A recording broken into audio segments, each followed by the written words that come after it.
Halo, hey, ada manhwa yang masih ongoing nih. Seperti biasa, Mamang akan publish sebagian chapter dulu, kalau rame Mamang pasti bakal lanjut. Semoga saja rame dan silakan menikmati. Oke, dan masuk ceritanya. Malam itu begitu dingin. Di tengah hamparan medan perang yang gelap, ribuan prajurit bertopeng hitam bergerak serempak menuju satu orang yang berdiri sendirian di hadapan mereka.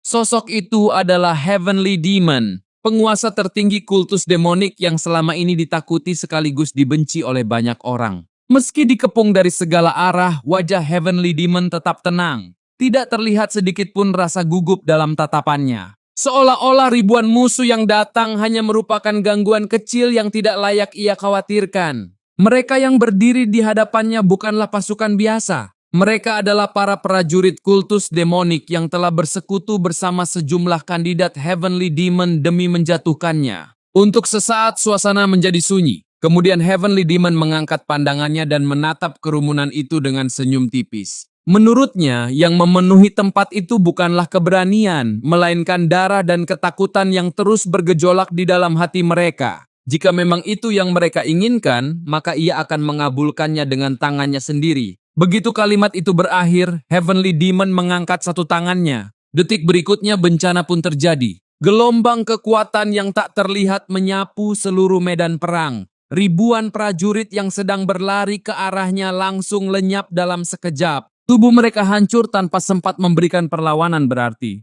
Dalam waktu yang sangat singkat, medan perang berubah menjadi lautan merah. Hujan darah turun dari langit membasahi tanah yang sebelumnya dipenuhi teriakan perang. Tidak ada mayat yang tersisa. Tidak ada tubuh yang bisa dikenali. Yang tertinggal hanyalah jejak kehancuran akibat satu serangan tunggal dari Heavenly Demon. Di bawah guyuran darah itu, ia hanya tersenyum tipis. Menurutnya kekuatan yang mereka bawa terlalu lemah, jauh dari cukup untuk mengancam dirinya. Para kandidat Heavenly Demon yang masih bertahan langsung terdiam. Mereka datang dengan keyakinan bahwa jumlah besar akan mampu menjatuhkan sang penguasa. Namun kenyataan yang terjadi justru sebaliknya. Ribuan pasukan mereka musnah hanya dalam satu gerakan. Meski begitu mereka tetap tidak menyerah. Energi demi energi mulai berkumpul saat para kandidat itu bersiap melancarkan serangan bersama. Mereka mengerahkan seluruh kemampuan yang dimiliki, berharap bisa menemukan celah untuk mengalahkan sosok yang berdiri di hadapan mereka. Sayangnya harapan itu tidak pernah terwujud. Bahkan sebelum serangan mereka dilepaskan, Heavenly Demon sudah lebih dahulu bergerak. Sebuah badai energi mengamuk di sekitar tubuhnya. Dalam sekejap, tubuh para kandidat itu terkoyak oleh kekuatan yang tidak mampu mereka hadapi. Teriakan memenuhi udara sesaat sebelum semuanya berakhir. Satu demi satu nyawa mereka lenyap, dan Heavenly Demon hanya tertawa menyaksikan pemandangan itu. Dengan suara penuh kesombongan, ia meminta mereka melihat sendiri kekuatan sejati dari teknik yang selama ini menjadi sumber kekuatannya. Sebuah seni iblis yang dikenal sebagai Soul Augmenting Demonic Art. Saat teknik itu diaktifkan, tanah di bawah mereka mulai bergetar hebat. Retakan muncul di berbagai tempat, batu-batu berguncang, udara terasa semakin berat. Lalu dari dalam tanah, dua tangan raksasa perlahan muncul ke permukaan. Pemandangan itu membuat semua orang yang masih hidup langsung panik. Mereka berbalik dan mencoba melarikan diri secepat mungkin. Namun semuanya sudah terlambat. Tangan-tangan raksasa itu bergerak turun seperti hukuman yang tak dapat dihindari. Dalam hitungan detik, mereka menghantam tanah dan menutup seluruh jalur pelarian. Tak seorang pun berhasil lolos. Tubuh para kandidat dan pecahan bebatuan langsung tergenggam dalam satu cengkeraman besar yang menghancurkan segalanya. Di tengah keputusasaan, salah satu dari mereka hanya mampu bergumam lirih. Pada akhirnya, ia mulai menyadari kenyataan yang selama ini mereka abaikan. Mungkin memang mustahil mengalahkan Heavenly Demon. Dan saat pikiran itu muncul, hidup mereka pun berakhir. Jiwa para kandidat mulai terlepas dari tubuh mereka. Cahaya-cahaya samar melayang di udara sebelum perlahan bergerak menuju Heavenly Demon. Satu demi satu jiwa itu terserap ke dalam tubuhnya. Setelah semuanya berakhir, medan perang kembali sunyi. Heavenly Demon berdiri di tengah hujan darah yang masih turun perlahan. Ia mengembuskan napas panjang sambil menikmati hasil pembantaian yang baru saja terjadi.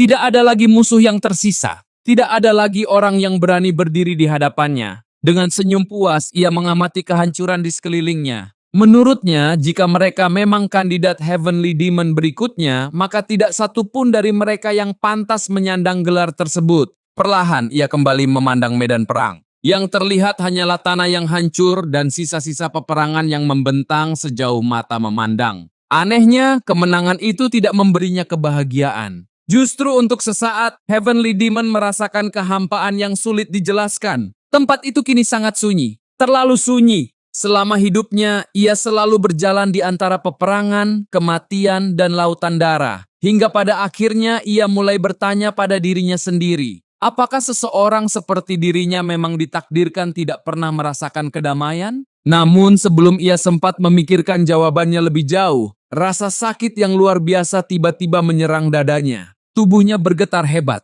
darah segar langsung keluar dari mulutnya. Ia terhuyung beberapa langkah sambil menahan rasa sakit yang terus menyebar ke seluruh tubuh. Efek samping itu akhirnya datang. Soul Augmenting Demonic Art telah mulai menunjukkan harga yang harus dibayar. Teknik terlarang itu memang memberinya kekuatan yang mampu melampaui batas manusia. Kekuatan yang diperoleh dengan melahap ribuan jiwa. Namun sebagai gantinya, tubuh penggunanya perlahan akan hancur karena tidak mampu menahan energi sebesar itu. Inilah nasib yang selama ini diwariskan kepada setiap Heavenly Demon. Kekuatan mutlak dan kematian yang tak terhindarkan. Meski menyadarinya, Heavenly Demon tetap tidak menunjukkan rasa takut. Ia yakin dirinya mampu menanggung harga tersebut. Setidaknya itulah yang ia percayai selama ini. Namun suasana di sekelilingnya perlahan berubah. Dari dalam kegelapan terdengar suara gemuruh yang aneh. Ribuan mata bercahaya mulai bermunculan mengawasinya dari segala arah. Tatapan mereka terasa dingin dan menyesakkan.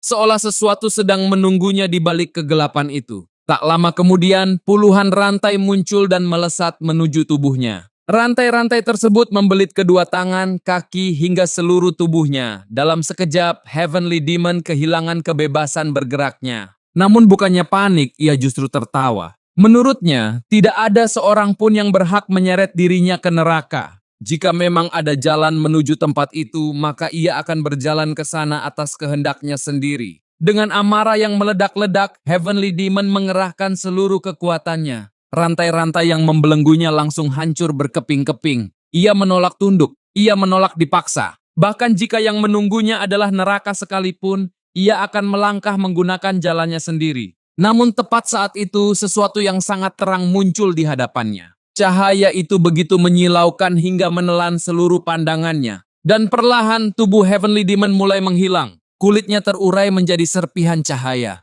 Tubuhnya hancur sedikit demi sedikit. Saat kematian benar-benar berada di depan mata, sebuah kesadaran akhirnya muncul dalam benaknya. Selama ini ia telah memahami Soul Devouring Demonic Art dengan cara yang salah. Teknik itu bukan sekadar seni untuk melahap jiwa orang lain.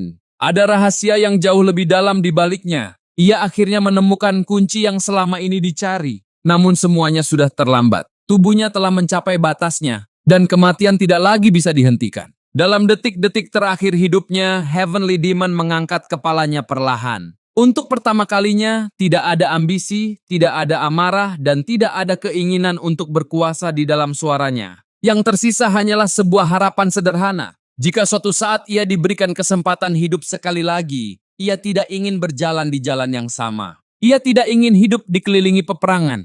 Ia tidak ingin lagi tenggelam dalam lautan darah. Yang ia inginkan hanyalah kehidupan yang tenang. Kehidupan yang damai. Setelah harapan itu terucap, cahaya menelan seluruh keberadaannya. Dan sang Heavenly Demon yang pernah mengguncang dunia akhirnya menghilang, meninggalkan masa lalunya bersama kematian yang datang menjemputnya. Cerita kemudian berpindah ke tempat yang sangat berbeda dari medan perang yang penuh darah dan kematian. Tidak ada suara benturan senjata, tidak ada teriakan perang. Yang ada hanyalah suasana tenang di sebuah kediaman megah milik keluarga pedagang paling berpengaruh di wilayah Wuhan, yaitu keluarga Golden Wall Merchant. Di tepi sebuah kolam yang tenang, seorang pemuda duduk sendirian sambil menatap bayangannya yang memantul di permukaan air.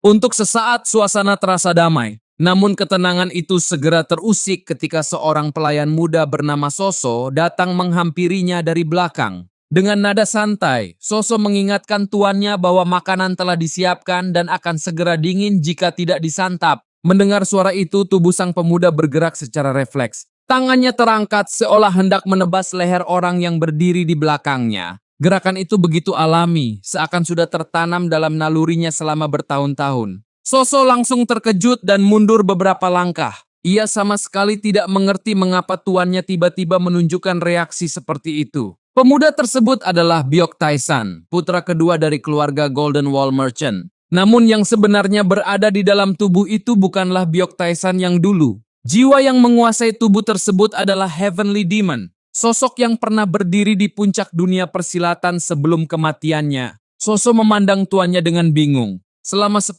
hari terakhir, Byok Tae-san memang terus menunjukkan perilaku yang aneh. Bahkan semakin hari sikapnya terasa semakin berbeda dari biasanya. Namun Tae-san tidak memedulikan pertanyaan itu. Ia hanya menatap telapak tangannya sendiri dengan ekspresi kesal. Menurutnya, tubuh ini benar-benar terlalu lemah. Bahkan untuk melakukan gerakan sederhana yang dahulu bisa ia lakukan tanpa berpikir, kini terasa sangat sulit. Perlahan ia kembali melihat pantulan wajahnya di kolam. Dan sekali lagi rasa tidak puas muncul di wajahnya. Bagi seseorang yang pernah menjadi Heavenly Demon, wajah tampan milik Byok Tae-san justru terasa mengganggu. Wajah itu terlalu halus, terlalu lembut.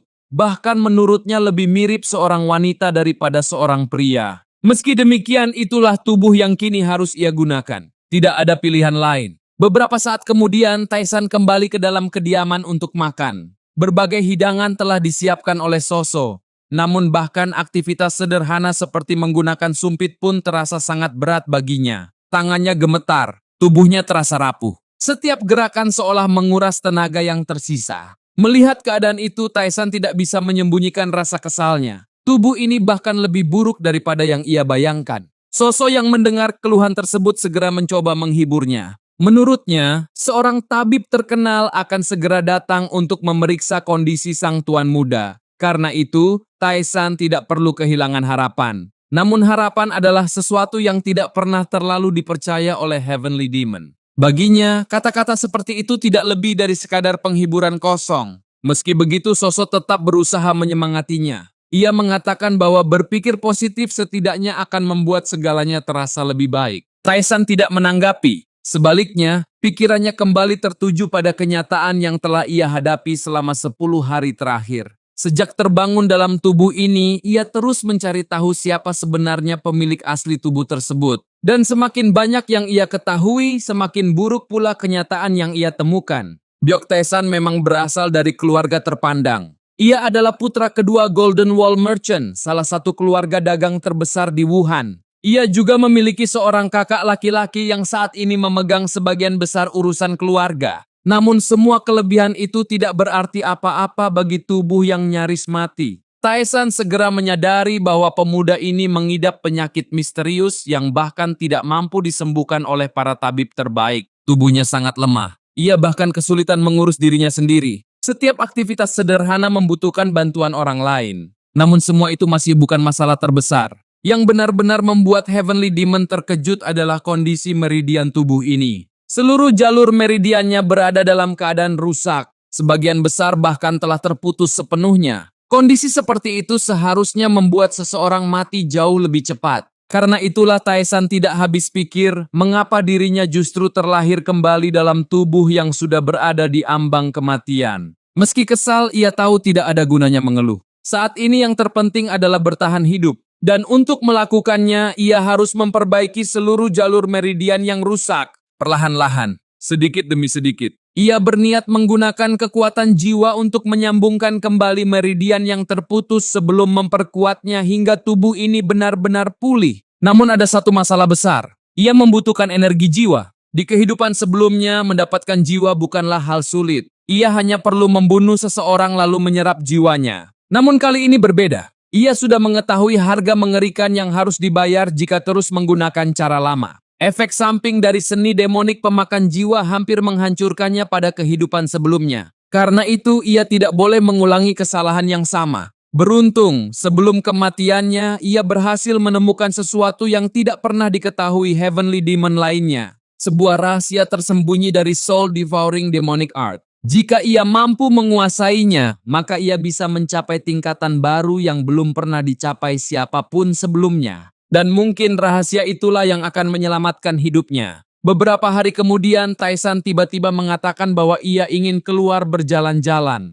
Ucapan itu langsung membuat Soso terkejut. Karena selama ini, kondisi tubuh Tae-san terlalu lemah untuk bepergian jauh. Dengan penuh semangat, Soso menawarkan diri untuk menemaninya kemanapun ia ingin pergi. Namun jawaban yang diberikan Taisan benar-benar di luar dugaan. Ia mengatakan bahwa tujuan perjalanannya adalah rumah bordir. Seketika wajah Soso memerah. Ia sampai tidak tahu harus memberikan reaksi seperti apa. Selama ini Taisan sama sekali tidak pernah menunjukkan ketertarikan terhadap tempat seperti itu. Karena itulah Soso merasa semakin yakin bahwa ada sesuatu yang benar-benar berubah pada diri tuannya. Setelah berpikir beberapa saat, ia menyarankan agar Taisan ditemani oleh seorang pengawal bernama Cheon Kyung-wan. Menurutnya itu jauh lebih aman. Taisan hanya menatapnya dengan ekspresi datar. Tatapan itu membuat Soso langsung merasa tidak nyaman. Ia pun buru-buru meminta maaf dan menjelaskan bahwa dirinya hanya terkejut mendengar keputusan tersebut. Namun Taisan justru mengajaknya ikut bersama. Menurutnya mereka bisa bersenang-senang di sana.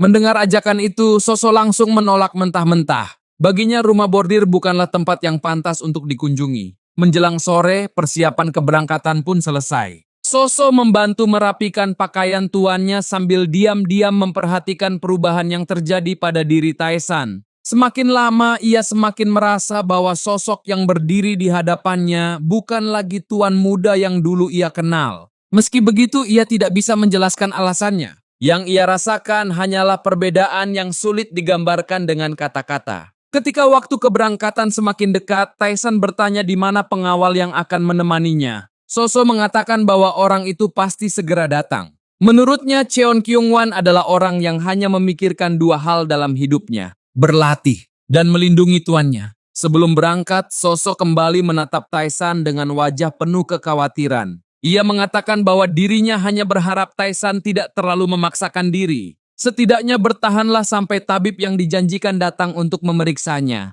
Mendengar itu, Taisan terdiam sejenak. Sepanjang hidupnya, ia telah bertemu begitu banyak orang yang menyembunyikan niat mereka di balik senyum dan kepura-puraan. Karena itulah ia mampu membedakan mana ketulusan dan mana kebohongan. Dan dari semua yang dikatakan Soso, tidak ada satupun yang terdengar palsu. Semua kekhawatiran itu tulus. Untuk pertama kalinya sejak terlahir kembali, Taisan merasakan sesuatu yang asing, kehangatan. Dan anehnya, ia tidak membencinya. Senyum tipis pun muncul di wajahnya. Tidak lama kemudian, ia tiba-tiba mengatakan bahwa pengawal yang ditunggu sudah datang. Soso langsung kebingungan, karena saat itu tidak ada seorang pun yang terlihat di depan gerbang. Namun beberapa saat kemudian, suara ketukan benar-benar terdengar dari luar. Soso membelalakan mata karena terkejut. Ia tidak mengerti bagaimana Taisan bisa mengetahui kedatangan seseorang bahkan sebelum orang itu mengetuk gerbang. Sementara itu Taisan hanya tersenyum tipis dalam hati. Baginya hal itu bukan sesuatu yang aneh. Meski tubuh ini lemah dan tidak memiliki kemampuan bela diri, indranya tetap jauh melampaui orang biasa. Bagaimana mungkin ia tidak menyadari kedatangan seseorang yang memiliki energi sebesar itu? Dan tanpa perlu melihat pun, ia sudah tahu bahwa orang yang datang tidak lain adalah Cheon Kyung-wan. Sesampainya di hadapan Byok Taisan, pria yang ditunggu itu segera memberi hormat dengan sikap penuh disiplin. Namanya adalah Cheon Kyung-wan, salah satu anggota pasukan pedang naga yang dikenal sebagai pasukan elit. Ia menanyakan kondisi Taisan setelah sekian lama tidak bertemu. Taisan hanya memperhatikannya dalam diam. Dari sudut pandangnya, Kyung-wan terasa seperti sebilah pedang yang ditempa selama bertahun-tahun. Energinya kokoh, tajam, dan teratur. Hanya dengan melihatnya saja, Taisan sudah bisa menilai bahwa pria ini bukanlah seorang pendekar biasa. Hal itu membuatnya mulai bertanya-tanya. Mungkin keluarga Golden Wall Merchant jauh lebih luar biasa daripada yang terlihat di permukaan. Tidak lama kemudian, keduanya tiba di Rumah Bunga Harum, salah satu rumah hiburan paling terkenal di Wuhan dan termasuk yang terbaik di kota itu. Setelah menitipkan kuda mereka, Taisan langsung berjalan menuju pintu masuk. Namun Kyung-wan berhenti tepat di depan bangunan tersebut. Ia mengatakan bahwa dirinya akan berjaga di luar. Menurutnya, tugas seorang pengawal adalah memastikan keselamatan tuannya, bukan ikut menikmati hiburan di dalam. Mendengar jawaban itu, Taisan menoleh dengan santai. Baginya, menjaga dari luar tidak akan banyak berguna jika sesuatu benar-benar terjadi di dalam. Karena itulah ia memerintahkan Kyung-wan untuk ikut masuk bersamanya. Awalnya Kyung-wan mencoba menolak, namun tatapan Taisan yang tiba-tiba berubah tajam membuatnya kehilangan kata-kata. Untuk pertama kalinya, pria yang selalu tenang itu merasakan tekanan yang sulit dijelaskan. Pada akhirnya ia tidak punya pilihan selain mengikuti perintah tuannya. Melihat reaksinya, Taesan hanya tersenyum tipis sebelum melangkah masuk ke dalam bangunan. Begitu memasuki aula utama, mereka langsung disambut oleh para wanita yang bekerja di tempat tersebut. Suasana di dalam sangat ramai dan meriah. Taesan berjalan dengan santai, seolah tempat itu sama sekali tidak asing baginya. Beberapa saat kemudian, ia duduk di sebuah ruangan khusus yang telah disiapkan untuk menjamu tamu-tamu penting. Saat seorang wanita menuangkan minuman ke gelasnya, Taesan justru mengajukan permintaan yang tidak biasa. Ia tidak datang untuk menikmati minuman ataupun hiburan. Ia datang untuk mencari informasi. Dengan tenang, Taesan meminta mereka menceritakan semua rumor yang beredar mengenai dirinya. Para wanita itu tentu tidak menolak. Tidak butuh waktu lama sampai berbagai cerita mulai mengalir. Dari mereka, Taesan mengetahui bahwa dirinya pernah memiliki banyak warisan. Mulai dari kekayaan, kediaman pribadi, hingga sejumlah aset berharga lainnya. Namun karena kesehatannya yang terus memburuk, seluruh pengaruh dan kekuasaan itu perlahan berpindah ke tangan kakaknya, Byok Taesu. Informasi tersebut sebenarnya sudah menjadi rahasia umum di Wuhan. Meski begitu, Taesan menyadari bahwa ia tidak akan pernah mengetahui hal-hal seperti ini jika hanya berdiam diri di rumah. Setelah memperoleh informasi yang diinginkannya, Taesan akhirnya berdiri dari tempat duduknya. Ia memutuskan untuk memilih satu orang wanita untuk menemaninya malam itu.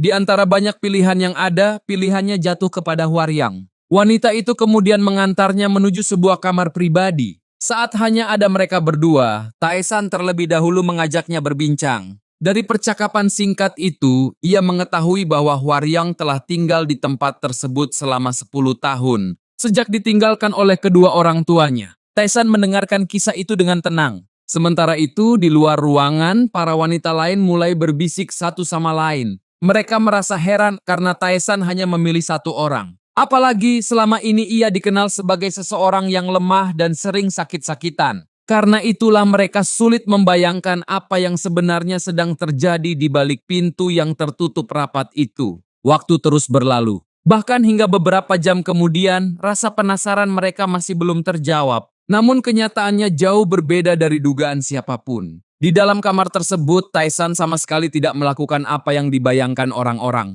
Ia hanya meletakkan tangannya di atas kepala Hwaryang sambil menjalankan seni iblis pemakan jiwa. Dengan teknik itu, ia mulai menyaring dan memurnikan energi jiwa yang tersimpan di dalam diri wanita tersebut. Bagi orang lain, malam itu mungkin terlihat biasa saja. Namun bagi Taesan, inilah langkah pertama untuk memperbaiki tubuhnya yang berada di ambang kehancuran. Ia akhirnya menemukan cara baru untuk memanfaatkan seni iblis yang pernah membawanya menuju kehancuran pada kehidupan sebelumnya. Dan kali ini, ia berniat menggunakan kekuatan itu untuk bertahan hidup. Setelah semalaman berada di dalam kamar itu, akhirnya suasana kembali tenang. Tidak lama kemudian, pintu ruangan terbuka dan Byok Taesan keluar dengan langkah santai. Kyungwan yang sejak awal berjaga di luar segera menghampirinya dan menanyakan keadaannya. Bagaimanapun juga, Taesan tidak keluar sedikit pun sepanjang malam. Mendengar pertanyaan itu, Taesan hanya menyeringai tipis sebelum melirik ke arah kamar yang baru saja ditinggalkannya. Di dalam ruangan tersebut, Hwaryang terlihat terbaring lemas di atas ranjang. Namun anehnya, tidak ada tanda-tanda penderitaan di wajahnya. Sebaliknya, ekspresinya terlihat jauh lebih tenang dibanding sebelumnya. Taesan kemudian berkata bahwa malam itu membuatnya merasa seolah hidupnya kembali pulih. Perasaannya jauh lebih segar daripada beberapa hari terakhir. Setelah mengatakan hal itu, ia mengajak Kyungwan untuk segera pulang. Tubuhnya masih membutuhkan istirahat setelah menguras banyak tenaga. Beberapa saat setelah Taesan pergi, para wanita yang bekerja di rumah hiburan itu segera berkumpul di kamar Hwaryong. Mereka tidak mampu menyembunyikan rasa penasaran yang sejak tadi memenuhi pikiran mereka. Salah seorang wanita bertanya apa sebenarnya yang terjadi sepanjang malam hingga suara Hwaryong terdengar begitu keras dan membuat seluruh bangunan membicarakannya. Namun Hwaryong sendiri hanya menggeleng pelan. Ia mengatakan bahwa Taesan tidak memberinya obat ataupun perlakuan aneh lainnya. Yang membuatnya bingung adalah ia tidak dapat mengingat dengan jelas apa yang telah terjadi. Meski begitu, ada satu hal yang sangat ia rasakan. Tubuhnya terasa jauh lebih ringan dari biasanya, seolah beban yang selama ini menekan dirinya telah menghilang. Untuk pertama kalinya setelah bertahun-tahun, ia merasa seperti terlahir kembali. Sementara itu, cerita berpindah ke kediaman keluarga Golden Wall Merchant. Pagi itu, Soso sedang membersihkan halaman sambil menghela napas panjang. Sejak semalam ia terus memikirkan tuan mudanya. Bagaimanapun, kondisi Taesan selama ini sangat lemah. Soso bahkan khawatir Taesan akan pingsan sebelum sempat kembali ke rumah. Namun ketika pintu gerbang didorong dari luar, ia langsung menoleh. Betapa terkejutnya Soso saat melihat Taesan dan Kyungwan berjalan masuk dengan kondisi baik-baik saja. Yang lebih mengejutkan lagi, wajah Taesan terlihat segar dan penuh ketegasan. Sama sekali tidak tampak seperti seseorang yang baru saja menghabiskan malam di luar. Soso segera menghampirinya dan memastikan apakah Taesan benar-benar pergi ke tempat yang ia maksud sebelumnya. Mendengar pertanyaan itu, Taesan hanya tersenyum. Jika Soso begitu penasaran, ia menyuruhnya bertanya langsung kepada Kyungwan yang menemani dirinya sepanjang malam. Sayangnya Kyungwan hanya terdiam. Ia tidak tahu harus menjelaskan apa karena bahkan dirinya sendiri masih kesulitan memahami apa yang sebenarnya terjadi. Melihat reaksi pengawal itu, rasa penasaran Soso justru semakin bertambah. Namun Taesan tidak memedulikan hal tersebut. Sesampainya di kamar, ia segera duduk bersila dan mulai bermeditasi. Perlahan ia memurnikan pikiran dan energi yang telah ia peroleh semalam. Setelah itu, ia mulai memusatkan seluruh konsentrasinya untuk memperbaiki jalur meridian yang rusak di dalam tubuhnya. Proses itu berlangsung cukup lama. Ketika akhirnya membuka mata, Taesan menatap telapak tangannya dengan ekspresi serius. Hasil yang ia dapatkan ternyata jauh lebih kecil dari perkiraannya. Energi yang berhasil ia kumpulkan hanya cukup untuk menyambungkan satu bagian kecil dari meridian yang telah terputus. Meski demikian, hasil itu sudah cukup membuktikan bahwa teorinya benar. Sebelum kematiannya pada kehidupan sebelumnya, Taesan telah menyadari sesuatu yang sangat penting mengenai seni iblis pemakan jiwa. Selama ini para pengguna teknik tersebut memperoleh kekuatan dengan membunuh dan menyerap jiwa orang lain. Namun metode itu selalu membawa efek samping yang mengerikan. Pada akhirnya, tubuh pengguna akan hancur karena tidak mampu menahan beban kekuatan tersebut. Kini Taesan menemukan jalan yang berbeda. Alih-alih merampas jiwa seseorang, ia memilih untuk memurnikan energi yang tersimpan di dalam diri mereka dan hanya mengambil bagian yang paling bersih. Energi semacam itu jauh lebih stabil dan jauh lebih kuat. Semakin besar penderitaan, tekad, dan pengalaman hidup seseorang, semakin berharga energi yang bisa dihasilkan setelah dimurnikan. Waryong menjadi bukti pertama keberhasilan metode tersebut. Namun masalah sebenarnya masih belum terselesaikan. Tubuh Byok Taesan ternyata jauh lebih buruk daripada yang ia perkirakan. Kerusakan pada meridiannya begitu parah hingga membutuhkan waktu yang sangat panjang untuk diperbaiki. Karena itulah Taesan menyadari bahwa ia harus terus mengumpulkan energi jiwa jika ingin bertahan hidup. Beberapa hari kemudian, kabar kedatangan Taesan kembali menyebar ke seluruh rumah bunga harum. Begitu mendengar namanya, para wanita langsung berlarian menuju aula utama. Mereka tidak menyangka bahwa pria yang selama ini dikenal sakit-sakitan akan kembali lagi dalam waktu secepat itu. Bahkan di antara mereka mulai muncul berbagai rumor baru. Sebagian menganggap bahwa semua cerita mengenai kondisi tubuh Taesan hanyalah kabar yang dilebih-lebihkan. Sebagian lagi menganggap bahwa keberadaan Taesan membawa perubahan positif bagi siapapun yang berinteraksi dengannya. Karena itulah para wanita mulai berlomba-lomba menarik perhatiannya. Mereka berharap menjadi orang yang dipilih pada malam itu. Di sisi lain, seorang wanita sedang mengamati keramaian tersebut dari tempat yang lebih tinggi. Wanita itu adalah pemilik rumah bunga harum. Dengan ekspresi kesal, ia memperhatikan Taesan yang kembali muncul untuk kesekian kalinya. Di sampingnya berdiri seorang pria bernama Phantom Shadow, seorang pembunuh bayaran yang bekerja dalam bayang-bayang. Phantom Shadow bertanya apakah mereka perlu memperkuat pengamanan dan peredam suara di bangunan itu. Namun sang pemilik hanya menggeleng. Menurutnya, usaha semacam itu sudah dicoba berkali-kali dan tidak pernah berhasil menyelesaikan masalah. Setiap kali Taesan datang, perhatian seluruh wanita di tempat itu langsung tertuju kepadanya. Akibatnya, para pelanggan lain mulai merasa tidak nyaman. Yang membuatnya semakin penasaran adalah alasan di balik semua ini. Mengapa seseorang yang seharusnya berada di ambang kematian justru terus datang ke tempat seperti ini? Bukankah keluarga Golden Wall Merchant juga memiliki tempat hiburan mereka sendiri? Phantom Shadow kemudian menawarkan untuk menyelidiki keluarga tersebut. Namun sang pemilik segera menolak. Golden Wall Merchant adalah salah satu kelompok dagang paling berpengaruh di Wuhan. Menyelidiki mereka tanpa alasan yang jelas hanya akan membawa masalah. Karena itu, ia memilih langkah yang lebih aman. Untuk sementara waktu, Phantom Shadow diperintahkan mengawasi Taisan secara diam-diam.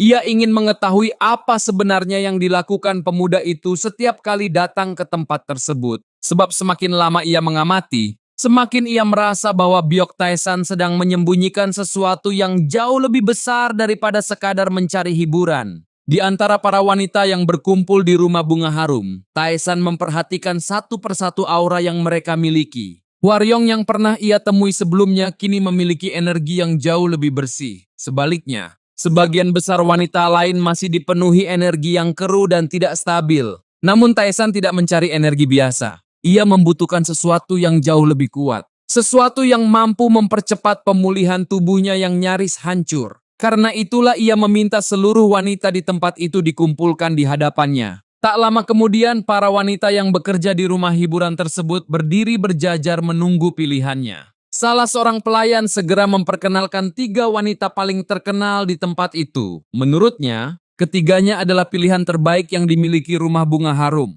Namun perhatian Taisan sama sekali tidak tertuju kepada mereka. Ketiga wanita itu memang cantik dan terkenal, tetapi bukan itu yang sedang ia cari. Tatapannya justru bergerak melewati mereka semua. Dan saat itulah ia melihat seseorang yang berdiri di bagian paling belakang. Seorang wanita yang hampir tidak menarik perhatian siapapun. Namun di mata Taisan wanita itu berbeda. Energi kelam yang menyelimuti dirinya jauh lebih pekat dibanding siapapun yang ada di sana. Tanpa ragu, Taisan langsung berjalan melewati 3 wanita terkenal tersebut. Keputusan itu membuat seluruh ruangan terdiam. Bahkan beberapa wanita tampak tidak percaya dengan apa yang mereka lihat. Mereka yang selama ini menjadi pusat perhatian justru diabaikan begitu saja. Sementara Taisan terus melangkah hingga berhenti tepat di depan wanita yang berdiri dengan kepala tertunduk. Dengan suara tenang ia menanyakan namanya. Wanita itu mengangkat wajahnya perlahan. Tatapannya kosong dan nyaris tidak menunjukkan emosi apapun. Dengan suara pelan ia memperkenalkan dirinya sebagai Danyong. Mendengar jawaban itu Taisan tersenyum tipis. Malam itu Danyong menjadi wanita yang ia pilih. Di sisi lain, para wanita yang menyaksikan kejadian tersebut mulai berbisik satu sama lain. Mereka tidak mengerti alasan dibalik pilihan Taisan. Di mata mereka, Danyong bukanlah wanita yang menonjol. Bahkan sebagian menganggapnya sebagai wanita paling suram di antara mereka semua. Namun tentu saja, Taisan memiliki alasan yang tidak diketahui siapapun. Dalam perjalanan menuju kamar, ia terus memperhatikan Danyong dari sudut matanya. Wanita itu terasa seperti perwujudan kegelapan yang hidup. Taisan tidak tahu kehidupan seperti apa yang pernah dijalani Danyong. Namun satu hal sangat jelas baginya. Jiwanya dipenuhi luka yang sangat dalam. Energi kesedihan, penderitaan, dan keputusasaan telah menumpuk selama bertahun-tahun hingga membentuk aura yang begitu pekat. Bagi orang biasa, hal seperti itu mungkin terlihat menyeramkan. Tetapi bagi Taisan, justru itulah yang ia butuhkan. Energi yang terkumpul dalam diri Danyong jauh lebih besar daripada yang pernah ia temukan sebelumnya. Jika berhasil memanfaatkannya, ia mungkin dapat memperbaiki salah satu meridian inti yang berada di tubuhnya. Namun tepat ketika mereka hampir memasuki kamar, langkah Taisan mendadak berhenti. Tatapannya berubah tajam.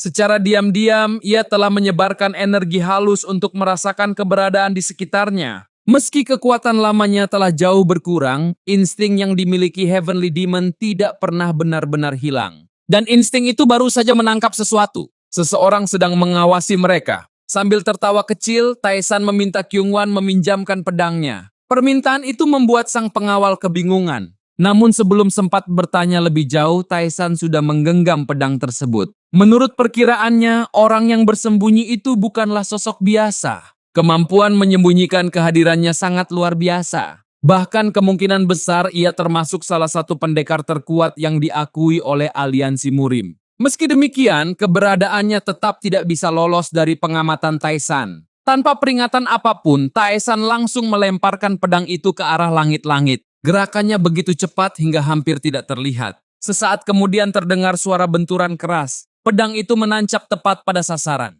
Beberapa tetes darah langsung menetes dari atas. Melihat pemandangan tersebut, mata Kyungwan langsung membelalak. Ia baru menyadari bahwa memang ada seseorang yang bersembunyi di sana. Bahkan kemungkinan besar orang itu adalah seorang pembunuh bayaran. Sementara itu Taisan terlihat tidak terlalu terkejut. Menurutnya, penyusup tersebut masih hidup meskipun telah mengalami luka yang cukup serius. Ia bahkan sempat mengeluhkan kondisi tubuhnya sendiri. Jika tubuh ini sedikit lebih baik, serangan tadi seharusnya tidak meleset. Di sudut ruangan, Danyong berdiri membeku. Wajahnya pucat saat melihat darah yang mulai menetes dari langit-langit. Namun Taesan justru bersikap santai. Ia meminta Kyungwan mengurus penyusup itu, sementara dirinya memiliki urusan lain yang lebih penting. Kemudian ia menoleh ke arah Danyong. Dengan nada yang jauh lebih tenang, Taesan mengatakan bahwa kejadian itu bukanlah kesalahannya. Tidak ada alasan baginya untuk merasa takut. Orang yang seharusnya bertanggung jawab adalah pihak yang mengizinkan pengintaian itu terjadi.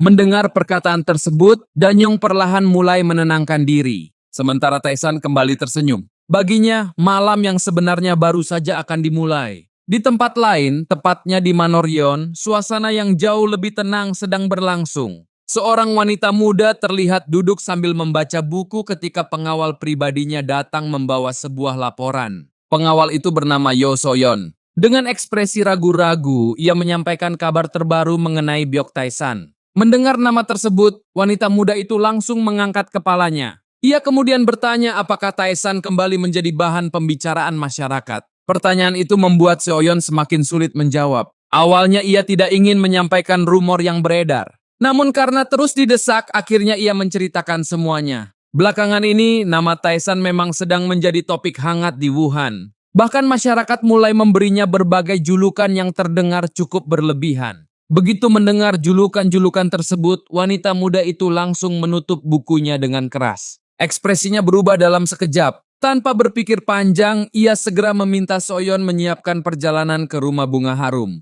Ia ingin menemui Taesan secara langsung. Wanita muda itu adalah Yeon Harin, putri tunggal dari Manoryon. Dan yang lebih penting lagi, ia merupakan tunangan yang telah dijodohkan dengan Byok Taesan sejak lama. Kini, setelah mendengar berbagai rumor aneh tentang pria itu, Harin merasa sudah saatnya mencari tahu sendiri apa yang sebenarnya sedang terjadi. Menjelang siang, Byok Taesan akhirnya meninggalkan rumah bordir dan bersiap kembali ke kediaman keluarga Byok. Di luar, Kyungwan sudah menunggunya untuk mengantar pulang. Namun begitu melihat Taesan, Kyungwan tak bisa menyembunyikan keterkejutannya. Energi yang terpancar dari tubuh sang tuan muda terasa jauh lebih kuat dibanding sebelumnya.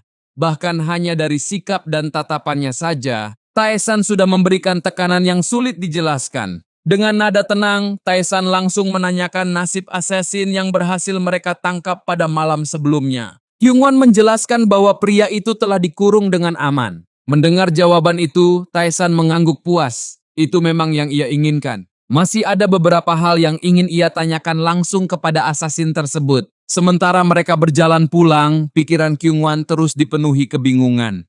Semakin lama ia mengamati Taesan, semakin terasa bahwa pemuda di hadapannya bukan lagi orang yang sama seperti dulu. Ia masih mengingat dengan jelas kejadian malam sebelumnya. Taesan berhasil menyerang assassin yang bersembunyi di langit-langit dengan akurasi luar biasa. Setelah diperiksa, ternyata pedang itu tidak dilempar secara sembarangan. Taesan berhasil menancapkannya tepat melalui celah sempit di antara papan-papan atap. Kemampuan seperti itu jelas tidak mungkin dimiliki oleh seseorang yang selama ini dikenal sebagai sampah keluarga. Bukan hanya kekuatannya yang berubah, cara bicara, sikap, bahkan aura yang dimilikinya sekarang benar-benar berbeda. Di bawah deretan pohon sakura yang sedang bermekaran, Taesan diam-diam memeriksa kondisi tubuhnya sendiri. Ia telah berhasil menghubungkan satu titik meridian. Hanya satu langkah kecil, tetapi hasilnya sangat besar. Kekuatan fisiknya meningkat pesat, begitu pula ketajaman indranya. Meski begitu, perjalanan yang harus ditempuh masih panjang.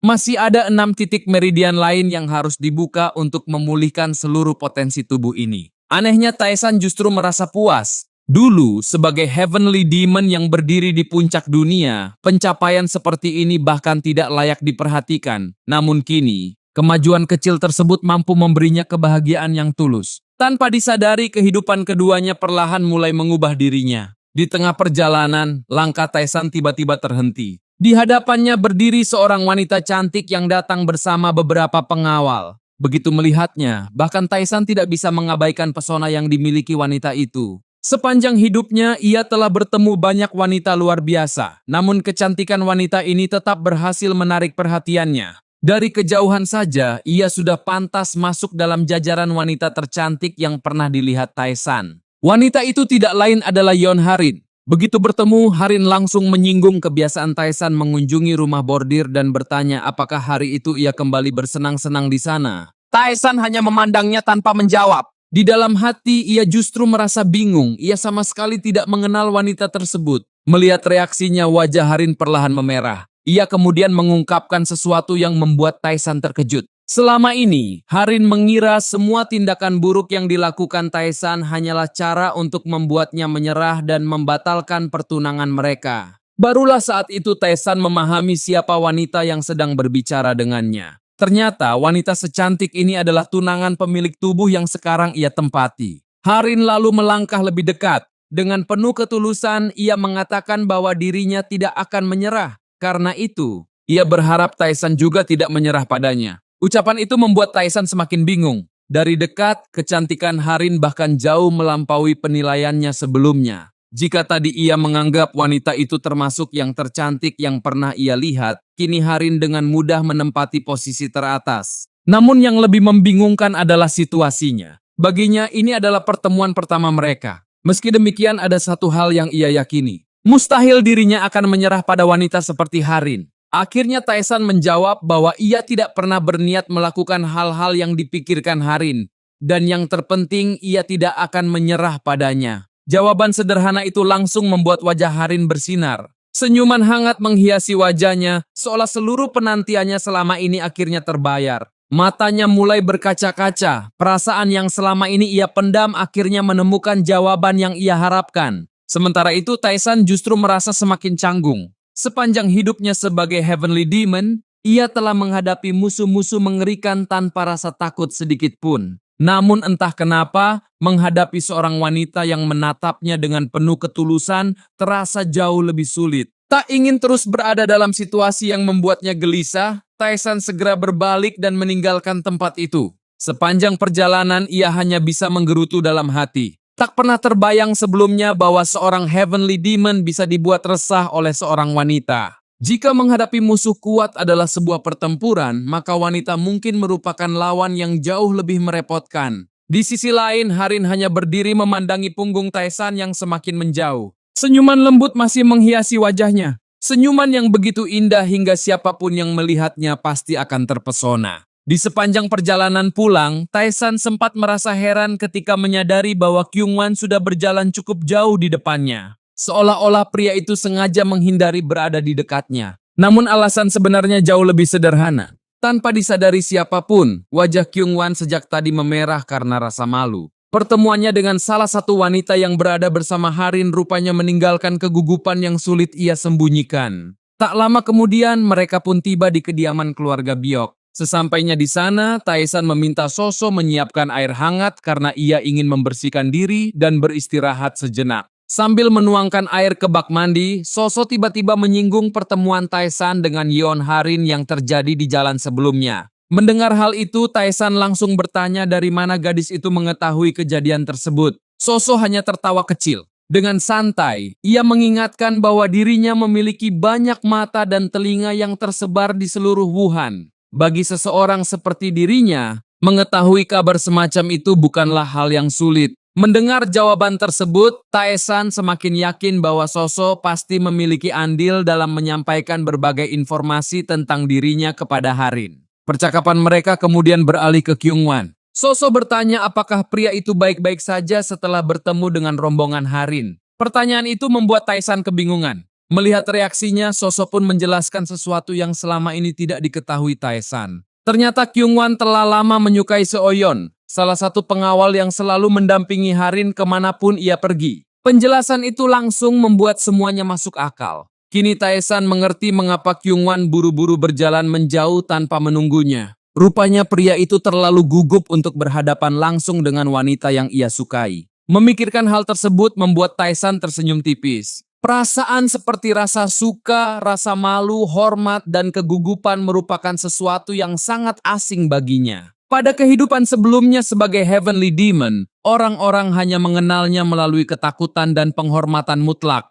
Setiap orang akan menundukkan kepala ketika berbicara dengannya. Namun kehidupan yang sekarang terasa sangat berbeda. Anehnya, ia sama sekali tidak merasa terganggu ketika orang-orang di sekitarnya berbicara dengan lebih santai. Perubahan itu membuatnya bertanya-tanya, apakah jiwanya perlahan mulai dipengaruhi oleh pemilik asli tubuh ini? Ataukah kehidupan keduanya memang sedang mengubah dirinya menjadi seseorang yang berbeda? Apapun jawabannya, Taisan merasa semakin banyak hal menarik yang muncul di sekelilingnya. Waktu terus berlalu hingga malam akhirnya tiba. Di bawah langit yang mulai gelap, Taisan kembali meninggalkan kediamannya. Kali ini tujuannya adalah sebuah bangunan terpencil yang berada jauh di dalam kawasan hutan. Tempat itu merupakan penjara rahasia yang digunakan oleh pasukan pedang naga. Kyungwan berjalan di sampingnya sambil membawa obor untuk menerangi jalan yang mereka lalui. Mereka terus melangkah hingga tiba di bagian bawah tanah tempat para tahanan dikurung. Di sanalah asasin yang mereka tangkap pada malam sebelumnya ditahan. Sesampainya di depan sel, Kyungwan segera memberikan laporan. Ia menjelaskan bahwa seluruh titik vital asasin tersebut telah disegel sehingga pria itu tidak bisa menggunakan kekuatannya secara normal. Meski begitu, Kyungwan tetap mengingatkan agar Taisan berhati-hati. Bagaimanapun juga, asasin itu adalah seorang pembunuh berbahaya yang terbiasa bertahan dalam situasi apapun. Bahkan dalam keadaan terikat dan kehilangan sebagian besar kemampuannya, ia masih berpotensi melakukan tindakan yang tidak terduga. Namun peringatan itu tidak membuat Taisan khawatir sedikit pun. Ia hanya menatap kurungan di depannya sambil tersenyum tipis. Bagi seseorang yang pernah berdiri di puncak dunia sebagai Heavenly Demon, seorang asasin yang telah kehilangan kebebasannya bukanlah ancaman yang layak ditakuti. Setelah memasuki ruang tahanan bawah tanah itu, Byok Taisan langsung mengarahkan pandangannya kepada asasin yang terbaring tak sadarkan diri di lantai. Tatapan tajamnya segera menangkap sesuatu yang tidak bisa dilihat orang biasa. Tubuh pria itu dipenuhi energi negatif dalam jumlah yang cukup besar. Melihat hal tersebut, Taisan justru tersenyum tipis. Dalam pengalamannya, para asasin adalah manusia yang memiliki pikiran paling berbahaya. Mereka hidup dalam bayang-bayang, terbiasa membunuh, menipu, dan menyembunyikan niat mereka dari dunia. Namun di saat yang sama, kehidupan seperti itu juga menempa kekuatan jiwa yang jauh lebih kuat dibanding orang biasa. Karena itulah, Taisan yakin ia bisa memperoleh sesuatu yang berharga dari pria di hadapannya. Kini satu titik meridiannya telah berhasil terbuka. Meski masih jauh dari kekuatan masa lalunya, setidaknya ia sudah mampu mencoba teknik yang sebelumnya tidak bisa digunakan. Tanpa membuang waktu, Taisan meminta Kyungwan meninggalkan ruangan dan membiarkannya menghadapi asasin itu seorang diri. Permintaan tersebut langsung membuat Kyungwan terkejut. Bagaimanapun juga, tahanan itu adalah seorang pembunuh terlatih yang sangat berbahaya. Bahkan dalam kondisi terkunci sekalipun, ia tetap tidak bisa dianggap remeh. Namun Taisan sama sekali tidak menunjukkan keraguan. Dengan tenang ia mengingatkan Kyungwan bahwa bahkan dirinya tidak mampu mendeteksi keberadaan asasin itu ketika bersembunyi di langit-langit beberapa waktu lalu. Kyungwan masih mencoba membujuknya, tetapi kali ini Taisan menatapnya dengan dingin. Aura yang keluar dari tubuhnya langsung memenuhi ruangan. Ia menegaskan bahwa dirinya tidak suka mengulangi perintah yang sama dua kali. Mendengar nada bicara tersebut, Kyungwan langsung terdiam. Untuk sesaat, ia bahkan merasa kesulitan bernapas. Tekanan yang dipancarkan Taisan begitu besar hingga nalurinya memaksanya untuk patuh tanpa membantah sedikit pun. Akhirnya Kyungwan menutup pintu penjara dan meninggalkan ruangan itu. Sesampainya di luar, pikirannya dipenuhi berbagai pertanyaan. Baru saja ia merasakan tekanan yang biasanya hanya dimiliki oleh para ahli bela diri yang telah mencapai puncak tertinggi. Sulit baginya untuk percaya bahwa sosok tersebut adalah tuan muda yang selama ini ia kenal. Apakah Taisan memang selama ini menyembunyikan kekuatannya? Ataukah ada sesuatu yang jauh lebih besar sedang terjadi? Saat Kyungwan masih tenggelam dalam kebingungannya, sebuah jeritan mengerikan tiba-tiba menggema dari dalam penjara bawah tanah. Tubuhnya langsung menegang. Ia segera menyadari bahwa suara itu bukan berasal dari Taisan. Jeritan tersebut berasal dari asasin yang ditahan di dalam sana. Suara itu bukan sekadar teriakan kesakitan. Ada keputusasaan yang begitu kuat di dalamnya. Seolah-olah seseorang sedang berjuang mati-matian untuk bertahan dari kematian yang perlahan mendekat.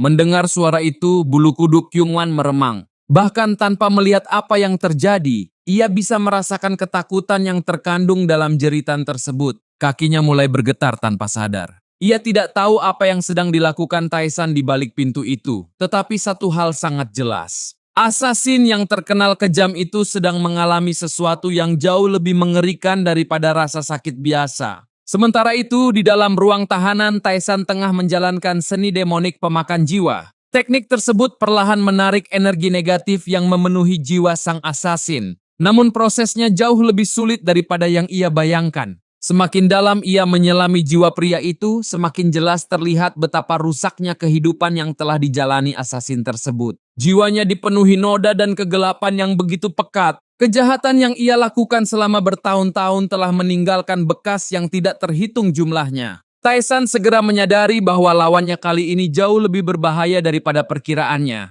Seni demonik pemakan jiwa pada dasarnya bekerja dengan menghancurkan dan memurnikan jiwa, lalu mengekstrak kekuatan murni yang tersisa setelah semua kotoran dihilangkan. Namun dalam kasus ini, energi negatif dan jiwa sang assassin telah bercampur terlalu dalam. Keduanya nyaris menyatu menjadi satu kesatuan yang tidak dapat dipisahkan dengan mudah. Semakin ia mencoba memurnikannya, semakin besar tenaga yang harus dikeluarkan. Lalu sesuatu yang tak terduga terjadi. Ketika bagian jiwa assassin itu menyentuh telapak tangannya, Taisan langsung merasakan bahaya yang tidak ia sukai. Tanpa ragu sedikit pun, ia segera menghentikan teknik tersebut. Ia tidak berniat mempertaruhkan kehidupan keduanya hanya demi memaksakan sebuah proses yang belum mampu ia kendalikan sepenuhnya. Sambil menatap telapak tangannya, Taisan mulai menganalisis situasi yang ada. Dalam kondisi normal, setelah seluruh pikiran dan energi negatif dibersihkan, yang tersisa hanyalah kekuatan jiwa murni yang dapat dimanfaatkan. Sayangnya assassin ini adalah pengecualian. Jiwanya sudah terlalu rusak. Seluruh hidupnya dipenuhi kejahatan hingga energi kotor yang melekat padanya. Tidak lagi dapat dipisahkan dengan sempurna menggunakan kemampuan Taisan saat ini. Untuk mengatasinya, ia membutuhkan sumber energi yang jauh lebih bersih. Perlahan sebuah solusi muncul di benaknya. Sepertinya untuk sementara waktu ia harus kembali mengunjungi rumah bordir itu. Memikirkan hal tersebut membuat Taisan menghela napas panjang. Pada kehidupan sebelumnya, jalannya selalu dipenuhi aroma darah dan medan pertempuran.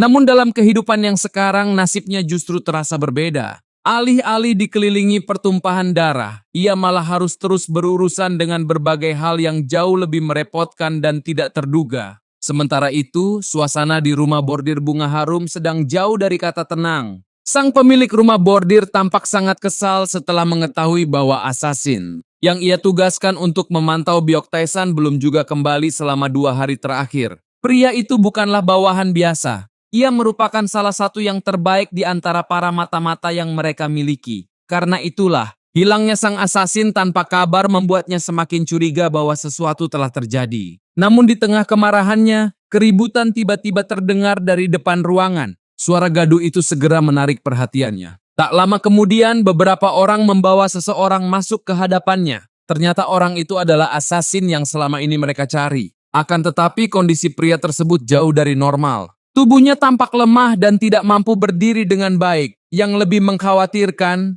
tatapannya kosong seolah kehilangan kesadaran terhadap dunia di sekitarnya. Sesaat kemudian ia mulai berteriak tanpa kendali. Melihat keadaan itu, sang pemilik rumah bordir segera memerintahkan bawahannya untuk memeriksa dan menyadarkannya. Para bawahan langsung bergerak mengikuti perintah. Namun sesuatu yang tidak terduga terjadi. Begitu mereka mencoba menanganinya, kondisi assassin itu justru memburuk dengan sangat cepat. Dalam waktu singkat, tubuhnya kehilangan seluruh tanda kehidupan hingga akhirnya yang tersisa hanyalah kerangka yang tergeletak di lantai. Pemandangan itu membuat seluruh orang yang berada di ruangan tersebut membeku karena terkejut. Tak seorang pun menyangka bahwa pria sekuat dirinya akan berakhir dengan cara seperti itu. Sang pemilik rumah bordir mengepalkan tangannya erat-erat. Di dalam benaknya hanya ada satu nama yang langsung muncul, Byok Taisan. Ia yakin semua ini ada hubungannya dengan tuan muda keluarga Byok tersebut. Dengan kemarahan yang semakin membara, ia bersumpah tidak akan membiarkan kejadian ini berlalu begitu saja.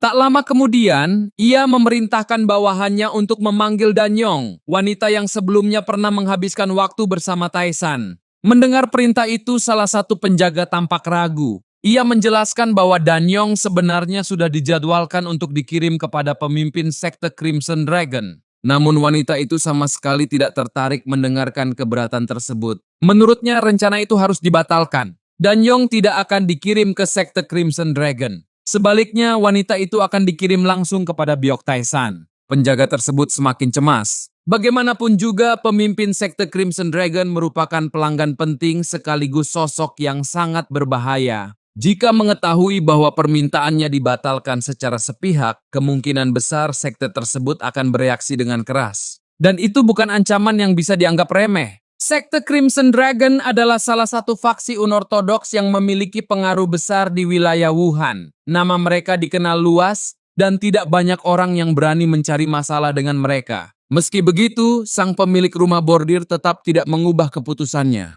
Ia mengaku sudah memahami seluruh risiko yang mungkin muncul. Bahkan jika sekte Crimson Dragon marah sekalipun, ia tetap akan menjalankan rencananya. Perlahan senyum tipis muncul di wajahnya. Di balik senyum itu tersimpan niat yang sama sekali tidak sederhana. Ia berniat mengirimkan sebuah hadiah kepada Byok Tae-san. Sebuah hadiah yang menurutnya akan menjadi pesan yang jelas mengenai siapa sebenarnya lawan yang sedang dihadapi oleh sang tuan muda. Seiring berjalannya waktu, sebuah rumor aneh mulai menyebar di berbagai sudut Wuhan. Banyak orang membicarakan Byok Tae-san, tuan muda kedua dari keluarga Golden Wall Merchant. Awalnya rumor itu hanya beredar di kalangan para wanita yang pernah berinteraksi dengannya. Namun lambat laun, kabar tersebut menyebar semakin luas hingga menjadi bahan pembicaraan banyak orang. Mereka mengatakan bahwa siapapun yang menghabiskan waktu bersama Tae-san akan mengalami perubahan yang luar biasa. Penampilan mereka menjadi lebih baik, aura mereka menjadi lebih cerah, dan kondisi mereka seolah mengalami pembaruan yang sulit dijelaskan.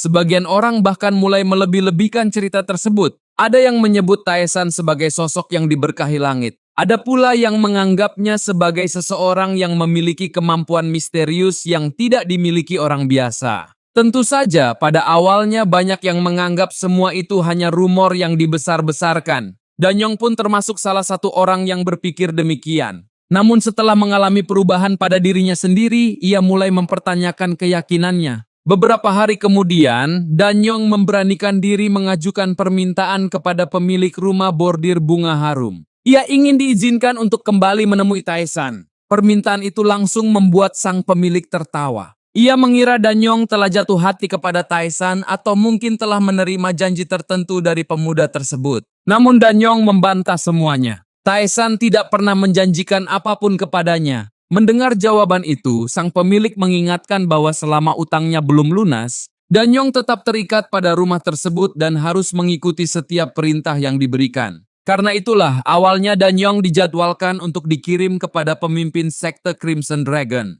Namun keadaan berubah setelah kematian asasin yang dikirim untuk memantau Tae-san. Peristiwa itu membuat sang pemilik rumah bordir menyusun rencana baru. Alih-alih mengirim Danyong ke sekte Crimson Dragon, ia justru memutuskan untuk mengirimnya kepada Tae-san. Di balik keputusan tersebut, tersimpan niat untuk menyeret Tae-san ke dalam konflik yang lebih besar. Sementara itu, Danyong sama sekali tidak mengetahui rencana tersebut. Saat kereta yang membawanya mendekati kediaman keluarga Byok, pikirannya dipenuhi berbagai perasaan yang bercampur aduk. Ia sempat mengira dirinya akan dipaksa pergi ke sekte Crimson Dragon. Namun kini, ia justru menuju tempat yang sama sekali berbeda. Menuju orang yang terus memenuhi pikirannya selama beberapa hari terakhir. Perasaan gugup mulai muncul. Ia bertanya-tanya apakah Tae-san akan menerimanya. Ia juga khawatir bagaimana pemuda itu akan memandang dirinya. Meski berbagai kecemasan terus memenuhi pikirannya, ada satu hal yang tidak berubah. Ia benar-benar ingin bertemu dengan Tae-san sekali lagi. Di saat yang sama, Tae-san sedang berada di kamarnya. Ia memanfaatkan waktu luang untuk berkultivasi dan memurnikan energi yang berhasil ia kumpulkan melalui seni demonik pemakan jiwa. Teknik tersebut bukanlah seni bela diri biasa. Kekuatannya sangat besar dan terkenal sulit dikendalikan. Sedikit kesalahan saja dapat membawa akibat yang serius. Namun bagi Tae-san semua itu bukan masalah. Pada kehidupan sebelumnya, ia telah menguasai teknik tersebut hingga mencapai tingkat yang sangat tinggi. Bahkan pengalaman yang ia peroleh menjelang kematiannya telah menyempurnakan kelemahan terbesar dari seni demonik itu. Karena itulah, sekarang ia mampu mengendalikan teknik tersebut dengan jauh lebih bebas dibanding sebelumnya. Di tengah kultivasinya, Tae-san tiba-tiba membuka mata. Indranya menangkap kehadiran seseorang yang sedang mendekati kamarnya. Tak lama kemudian, Soso masuk dan memberitahukan bahwa ada seorang tamu yang telah menunggunya sejak tadi. Setelah tamu itu dipersilakan masuk, Taesan langsung mengenalinya. Orang yang datang ternyata adalah Danyong. Kedatangannya membuat Taesan sedikit terkejut. Ia tidak memahami alasan wanita itu datang langsung ke kediamannya. Namun ada hal lain yang lebih menarik perhatian Taesan.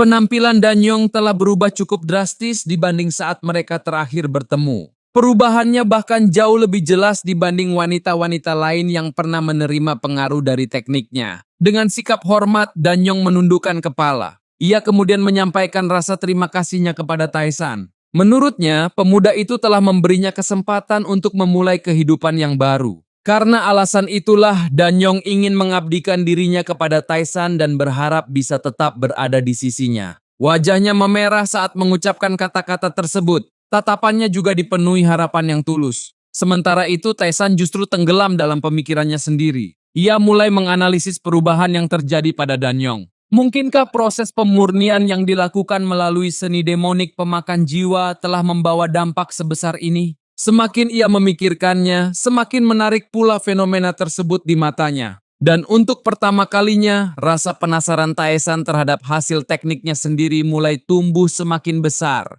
Kedatangan Danyong ternyata membawa keputusan yang tidak terduga. Soso bahkan dibuat terkejut ketika Taesan memintanya untuk mencari tempat tinggal baru bagi dirinya dan Danyong. Bukan hanya itu, Taesan juga meminta agar tempat tersebut berada tidak jauh dari kediamannya. Saat Soso bertanya apakah Danyong akan dijadikan pelayan pribadinya, Taesan hanya menjawab dengan tenang sambil berjalan meninggalkan ruangan. Sudah jelas bahwa Danyong akan bekerja untuknya. Karena itu, ia ingin kedua wanita tersebut memiliki tempat tinggal yang layak. Jawaban itu justru membuat Soso semakin bingung. Menurutnya, Danyong terlalu cantik untuk sekadar menjalani pekerjaan yang biasa dilakukan para pelayan. Semakin lama ia mengamati Taesan, semakin sulit pula memahami jalan pikirannya. Tuan muda yang sekarang benar-benar berbeda dari sosok yang selama ini ia kenal. Beberapa waktu kemudian, Taesan kembali keluar bersama Kyungwan. Kali ini tujuan mereka adalah rumah bordir Fallen Flower.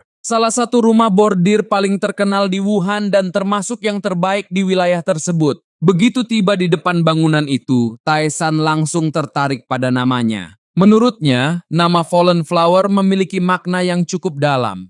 Bunga yang berguguran selalu mengingatkan pada perjalanan panjang, perubahan, dan berbagai kisah yang tersimpan di balik keindahannya. Namun alasan utama kedatangannya tetap sama. Ia ingin melihat seperti apa energi dan berbagai rahasia yang tersembunyi di tempat baru tersebut. Sambil melangkah masuk, Taesan mengatakan bahwa ia hanya ingin mencari suasana yang berbeda dari tempat yang pernah ia kunjungi sebelumnya. Sayangnya, sebelum sempat menikmati suasana rumah bordir itu, seseorang lebih dulu memanggilnya dengan nada yang tidak bersahabat. Taesan dan Kyungwan langsung menoleh.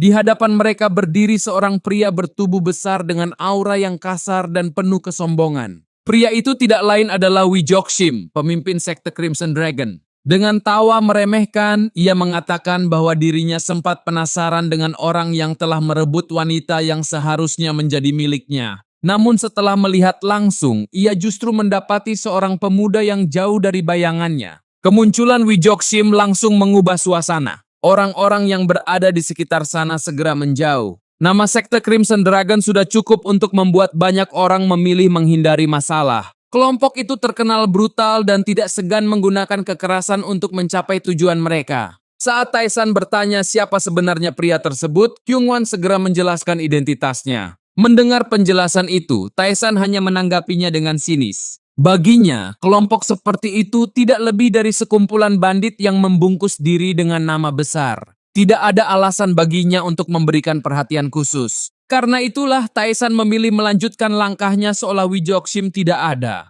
Sikap tersebut langsung membuat pemimpin sekte Crimson Dragon murka. Ia merasa dipermalukan di depan banyak orang. Awalnya Taesan masih tidak tertarik melayaninya. Namun semuanya berubah ketika Wijokshim mulai melontarkan hinaan yang benar-benar membuatnya kesal. Langkah Taesan langsung berhenti. Tatapannya berubah dingin. Untuk pertama kalinya sejak pertemuan itu dimulai, amarah mulai muncul di wajahnya. Melihat reaksi tersebut, Wijokshim justru semakin senang dan terus melontarkan ejekan. Kesabarannya akhirnya habis. Taesan perlahan berbalik dan menatap pria itu. Kemudian ia memerintahkan Kyungwan untuk mengurus dua pengawal yang berdiri di belakang pemimpin sekte Crimson Dragon. Tanpa ragu sedikit pun, Kyungwan langsung mencabut pedangnya. Kedua bawahan Wijoksim juga segera bersiap menghadapi dirinya. Sementara itu, Wijoksim maju beberapa langkah dan kembali menuntut agar Danyong diserahkan kepadanya. Menurutnya, jika Taesan memenuhi permintaan tersebut, maka ia masih bersedia membiarkan masalah itu berakhir sampai di sana. Namun Taesan hanya tersenyum tipis. Alih-alih menjawab ancaman tersebut dengan serius, ia justru membalas dengan sindiran yang membuat wajah Wijoksim langsung memerah karena marah. Suasana menjadi semakin panas. Tanpa ingin berbicara lebih lama, Wijoksim langsung menerjang ke depan. Tubuh besarnya bergerak dengan cepat sambil melancarkan serangan penuh amarah. Ia berniat menjatuhkan Taesan dalam satu serangan. Di sisi lain, Kyungwan baru saja berhasil mengatasi dua lawan yang menghalanginya. Namun ketika melihat gerakan Wijoksim, wajahnya langsung berubah. Serangan itu terlihat sangat berbahaya. Tanpa sadar ia berteriak keras agar Taesan segera menghindar. Akan tetapi Taesan sama sekali tidak bergerak mundur. Ia hanya mengangkat satu tangan. Tidak ada gerakan berlebihan. Tidak ada teknik yang terlihat rumit. Hanya sebuah langkah kecil yang diambil pada saat yang tepat. Kemudian tangannya bergerak. Seketika itu juga seluruh dunia seolah menjadi sunyi. Wijoksim yang sebelumnya melesat penuh percaya diri mendadak berhenti. Matanya membelalak, tubuhnya kehilangan keseimbangan. Taesan sendiri terlihat sangat tenang. Bahkan di dalam hati, ia masih merasa tidak puas. Tubuh yang sekarang terlalu lemah dibandingkan tubuh yang pernah ia miliki sebagai Heavenly Demon. Karena itulah ia sengaja menahan sebagian besar kekuatannya. Jika tidak, tubuh rapuh ini justru bisa mengalami cedera akibat kekuatan yang ia keluarkan sendiri. Beberapa saat kemudian, tubuh Wijoksim ambruk ke tanah. Pria itu jatuh dalam posisi yang hampir sama seperti ketika ia melancarkan serangan. Seluruh kesombongan yang sebelumnya memenuhi wajahnya telah lenyap. Dan dalam satu pertukaran yang bahkan berlangsung sangat singkat, pemimpin sekte Crimson Dragon telah dikalahkan tanpa mampu memberikan perlawanan berarti. Setelah Wijoksim tumbang, suasana di sekitar rumah bordir Fallen Flower mendadak menjadi sunyi. Dengan ekspresi datar, Taesan menoleh ke arah Kyungwan dan menanyakan nasib dua bawahan sekte Crimson Dragon yang sebelumnya bertarung dengannya. Kyungwan menjelaskan bahwa keduanya hanya dilumpuhkan dan masih hidup.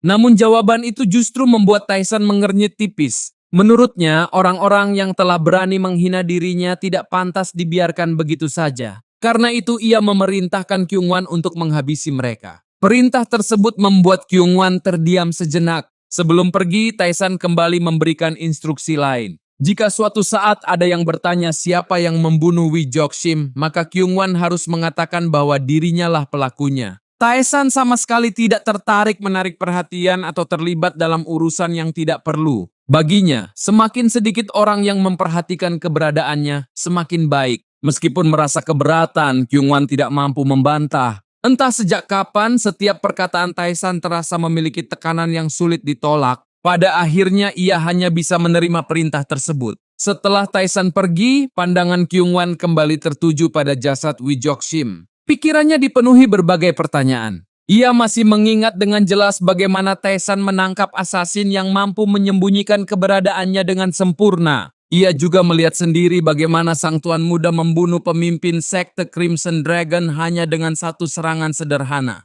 Semua itu terlalu luar biasa untuk disebut kebetulan. Semakin banyak kejadian yang terjadi, semakin asing pula sosok yang berdiri di hadapannya sekarang. Di dalam hati Kyungwan hanya bisa bertanya-tanya, siapa sebenarnya Byok Taesan yang sekarang? Keesokan harinya Taesan duduk sendirian di atas tempat tidurnya. Di sampingnya seorang wanita masih tertidur pulas. Namun perhatian Taesan sama sekali tidak tertuju pada wanita tersebut. Ia justru sedang memeriksa kondisi tubuhnya sendiri. Semakin diperhatikan, semakin jelas bahwa tubuh ini mengalami penurunan kondisi. Penyebabnya tidak sulit untuk ditebak. Pertarungan melawan Wijoksim telah menghabiskan hampir setengah energi yang berhasil ia kumpulkan selama ini. Pada masa kejayaannya sebagai Heavenly Demon, penggunaan kekuatan sebesar itu bahkan tidak layak diperhitungkan. Namun tubuh yang ia miliki sekarang jauh berbeda. Tubuh ini masih rapuh dan belum mampu menahan kekuatan yang seharusnya ia miliki. Karena itulah, Taesan menyadari bahwa dirinya harus lebih berhati-hati. Sebelum seluruh meridian berhasil dipulihkan, ia tidak boleh lagi bertindak gegabah. Meski demikian, ia sama sekali tidak menyesali tindakannya. Bagaimanapun juga, Harga dirinya sebagai Heavenly Demon tidak memungkinkan dirinya membiarkan penghinaan seperti yang dilakukan Wijokshim berlalu begitu saja. Tak lama kemudian Taesan meninggalkan kamarnya. Sesampainya di ruang tamu, ia menemukan seseorang yang cukup dikenalnya. Seoyeon sedang duduk sambil menikmati minuman yang telah disiapkan oleh Danyong. Melihat kedatangan tamu itu, Taesan langsung memahami bahwa dirinya tidak datang tanpa tujuan. Dengan nada tenang, ia bertanya alasan kedatangannya. Namun Seoyeon tidak langsung menjawab. Sebaliknya, ia lebih dulu memperhatikan Danyong yang kini berada di rumah Taesan. Sebagai seseorang yang mengetahui latar belakang wanita tersebut, Seoyeon jelas tidak menyukai situasi itu. Menurutnya, membawa seorang wanita penghibur ke dalam kediaman pribadi bukanlah sesuatu yang pantas dilakukan. Namun Taesan sama sekali tidak merasa perlu menjelaskan apapun. Baginya keberadaan Danyong bukan urusan orang lain. Jika ia memutuskan untuk mempekerjakan seseorang, maka tidak ada yang berhak mencampuri keputusannya. Mendengar jawaban tersebut, ekspresi Seoyeon semakin tidak menyenangkan. Sejak awal, ia memang tidak menyukai perubahan perilaku Taesan belakangan ini. Terlebih lagi, ia merasa semua tindakan pemuda itu hanya akan menyakiti Yeon Harin. Saat memperhatikan penampilan Taesan, Seoyeon menyadari bahwa pakaiannya tampak sedikit berantakan. Ia pun langsung menebak dari mana Taesan baru saja kembali. Ketika dugaan itu dibenarkan, bahunya langsung turun lemas. Baginya, Taesan masih saja mengulangi kebiasaan yang sama meskipun telah memiliki tunangan seperti Harin. Suasana menjadi hening untuk beberapa saat. Akhirnya, Seoyeon menarik napas panjang sebelum menyampaikan tujuan sebenarnya. Dengan suara pelan, ia mengatakan bahwa dirinya datang untuk menyampaikan sebuah pesan. Pertunangan antara Byok Taesan dan Yeon Harin telah dibatalkan. Anehnya, berita yang seharusnya mengejutkan itu sama sekali tidak mengubah ekspresi Taesan. Ia hanya mendengarkan dengan tenang. Seolah-olah kabar tersebut tidak memiliki arti khusus baginya. Sejak awal, Taesan memang tidak pernah terlalu memedulikan hubungan pertunangan yang diwariskan oleh pemilik tubuh ini. Karena itulah pembatalan tersebut tidak menimbulkan keterkejutan sedikit pun dalam dirinya. Setelah mendengar alasan sebenarnya di balik pembatalan pertunangan itu, Taesan akhirnya memahami seluruh situasinya. Seseorang ternyata telah mengirim lamaran pernikahan kepada Harin. Masalahnya, lamaran itu datang dari keluarga Zhongli, salah satu keluarga berpengaruh yang berada di bawah aliansi Murim. Karena itulah pemimpin Manor Yeon berada dalam posisi yang sangat sulit. Di satu sisi, ia harus mempertimbangkan hubungan dengan keluarga Zhongli. Namun di sisi lain, pertunangan Harin dengan Taesan masih belum benar-benar berakhir. Seoyeon kemudian menjelaskan bahwa keputusan itu sebenarnya belum sepenuhnya ditetapkan. Harin masih berusaha menentangnya dan belum bersedia menerima keadaan begitu saja. Mendengar hal itu, Taesan hanya bisa tersenyum tipis. Dari raut wajah Seoyeon, ia bisa menebak betapa berat tekanan yang sedang dihadapi Harin. Terus melawan situasi seperti ini jelas bukan perkara mudah. Namun Taesan yakin ada alasan lain mengapa Seoyeon datang menemuinya. Menurutnya, Manor Yeon kemungkinan besar khawatir keluarga Zhongli akan mengambil tindakan terhadap dirinya. Dugaan itu ternyata benar. Setelah terdiam sejenak, Seoyeon mengakui bahwa ia memang diperintahkan langsung oleh Harin untuk melindungi Taesan. Meskipun begitu, Taesan sama sekali tidak terlihat cemas. Ia bahkan menganggap keluarga Zhongli tidak lebih dari sekumpulan pengecut. Seketika senyum tipis muncul di wajahnya. Nama keluarga itu membangkitkan kenangan lama yang masih tersimpan jelas dalam ingatannya. Di kehidupan sebelumnya, saat dirinya memimpin kultus demonik dan mengguncang dunia Murim, keluarga Zhongli adalah salah satu keluarga yang pernah ia hancurkan. Saat itu, aliansi Murim mengerahkan 5 pasukan utama mereka, ditambah para prajurit elit dari 10 keluarga besar untuk menyerang kultus demonik. Pertempuran besar pun pecah dan menelan korban dalam jumlah yang mengerikan. Namun sekuat apapun pasukan yang mereka kerahkan, tidak ada satupun yang mampu mengalahkan Heavenly Demon. Pada akhirnya, sebagian besar pasukan aliansi Murim musnah di medan perang. Mereka yang selamat hanya bisa melarikan diri setelah menyadari bahwa kekalahan sudah tidak dapat dihindari lagi. Dan keluarga Zhongli termasuk di antara mereka yang memilih melarikan diri. Kenangan itu membuat Taesan justru merasa tertarik dengan situasi yang sedang berkembang. Ia kemudian bangkit dari tempat duduknya dan menatap Seoyeon. Karena wanita itu mengaku akan melindunginya, Taesan ingin melihat sejauh mana tekad tersebut bisa bertahan. Jika keluarga Zhongli benar-benar bergerak, ia ingin menyaksikan sendiri apakah Seoyeon mampu menghentikan mereka atau tidak. Malam pun tiba. Seperti biasanya, Taesan keluar dan berjalan menuju rumah bordir. Seoyon tetap mengikuti dari belakang tanpa meninggalkan jarak yang terlalu jauh. Bagaimanapun juga, ia telah menerima perintah langsung untuk menjaga Taesan kemanapun pria itu pergi. Di sepanjang perjalanan, Taesan tampak berada dalam suasana hati yang cukup baik. Hari itu ia bukan hanya menemukan seseorang yang dianggap layak untuk menjadi lawannya, tetapi juga berhasil membuka titik meridian keduanya. Namun di tengah perasaan puas itu, ia merasakan tatapan tajam yang terus mengarah kepadanya. Seoyon sama sekali tidak berusaha menyembunyikan ketidaksukaannya. Tatapan penuh kebencian itu terus mengikuti setiap langkah Taesan. Karena merasa terganggu, Taesan akhirnya menyuruhnya pulang jika memang tidak menyukai tugas tersebut. Namun Seoyon menolak tanpa ragu. Baginya, menjaga Taesan adalah tanggung jawab paling dasar yang masih bisa ia lakukan saat ini. Mendengar jawaban itu, Taesan hanya menghela napas panjang. Perlahan ia mulai memahami bagaimana orang lain memandang situasi ini. Mungkin di mata mereka, dialah penyebab semua masalah yang kini menimpa Manoryon dan orang-orang di sekitarnya. Di tengah perjalanan, langkah Taesan tiba-tiba terhenti. Perubahan itu membuat Kyungwon dan Seoyon langsung merasa heran. Tidak ada tanda-tanda apapun di sekitar mereka, tetapi Taesan seolah menyadari sesuatu yang tidak dapat dirasakan orang lain.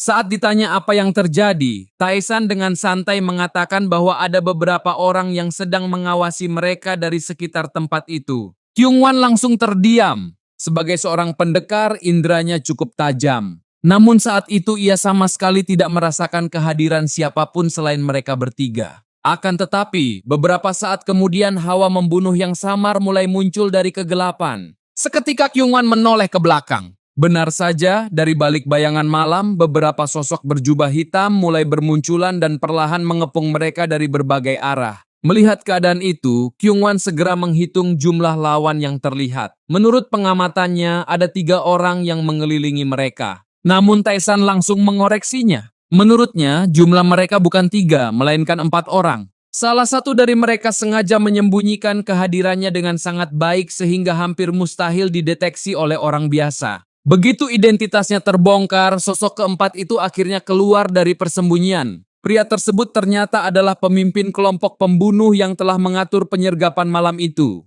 Ia lalu memerintahkan ketiga bawahannya untuk turun dari pepohonan. Setelah seluruh anak buahnya berkumpul, pria itu menatap kelompok Taesan dan menghela napas pendek. Karena keberadaan mereka sudah diketahui, tidak ada lagi gunanya melanjutkan serangan diam-diam seperti rencana semula. Sementara itu Kyungwon diam-diam bersiap menarik pedangnya. Hanya dari aura yang dipancarkan lawannya, ia sudah bisa merasakan bahwa pemimpin kelompok itu bukanlah sosok yang bisa diremehkan. Tak lama kemudian, pria berjubah hitam itu melompat turun dan berdiri di belakang anak buahnya. Dengan nada penuh keyakinan, ia memberikan peringatan kepada mereka. Jika masih ingin selamat, mereka diminta untuk mengikuti kelompok itu tanpa melakukan perlawanan. Ia kemudian meminta Kyungwon untuk menilai kemampuan pria yang berdiri di belakang para pembunuh itu. Mendapat perintah tersebut, Kyungwon segera mengamati lawannya dengan saksama. Ia memperhatikan aliran energi yang dipancarkan pria itu, sekaligus aroma darah yang samar namun masih dapat tercium dari tubuhnya. Dari sana,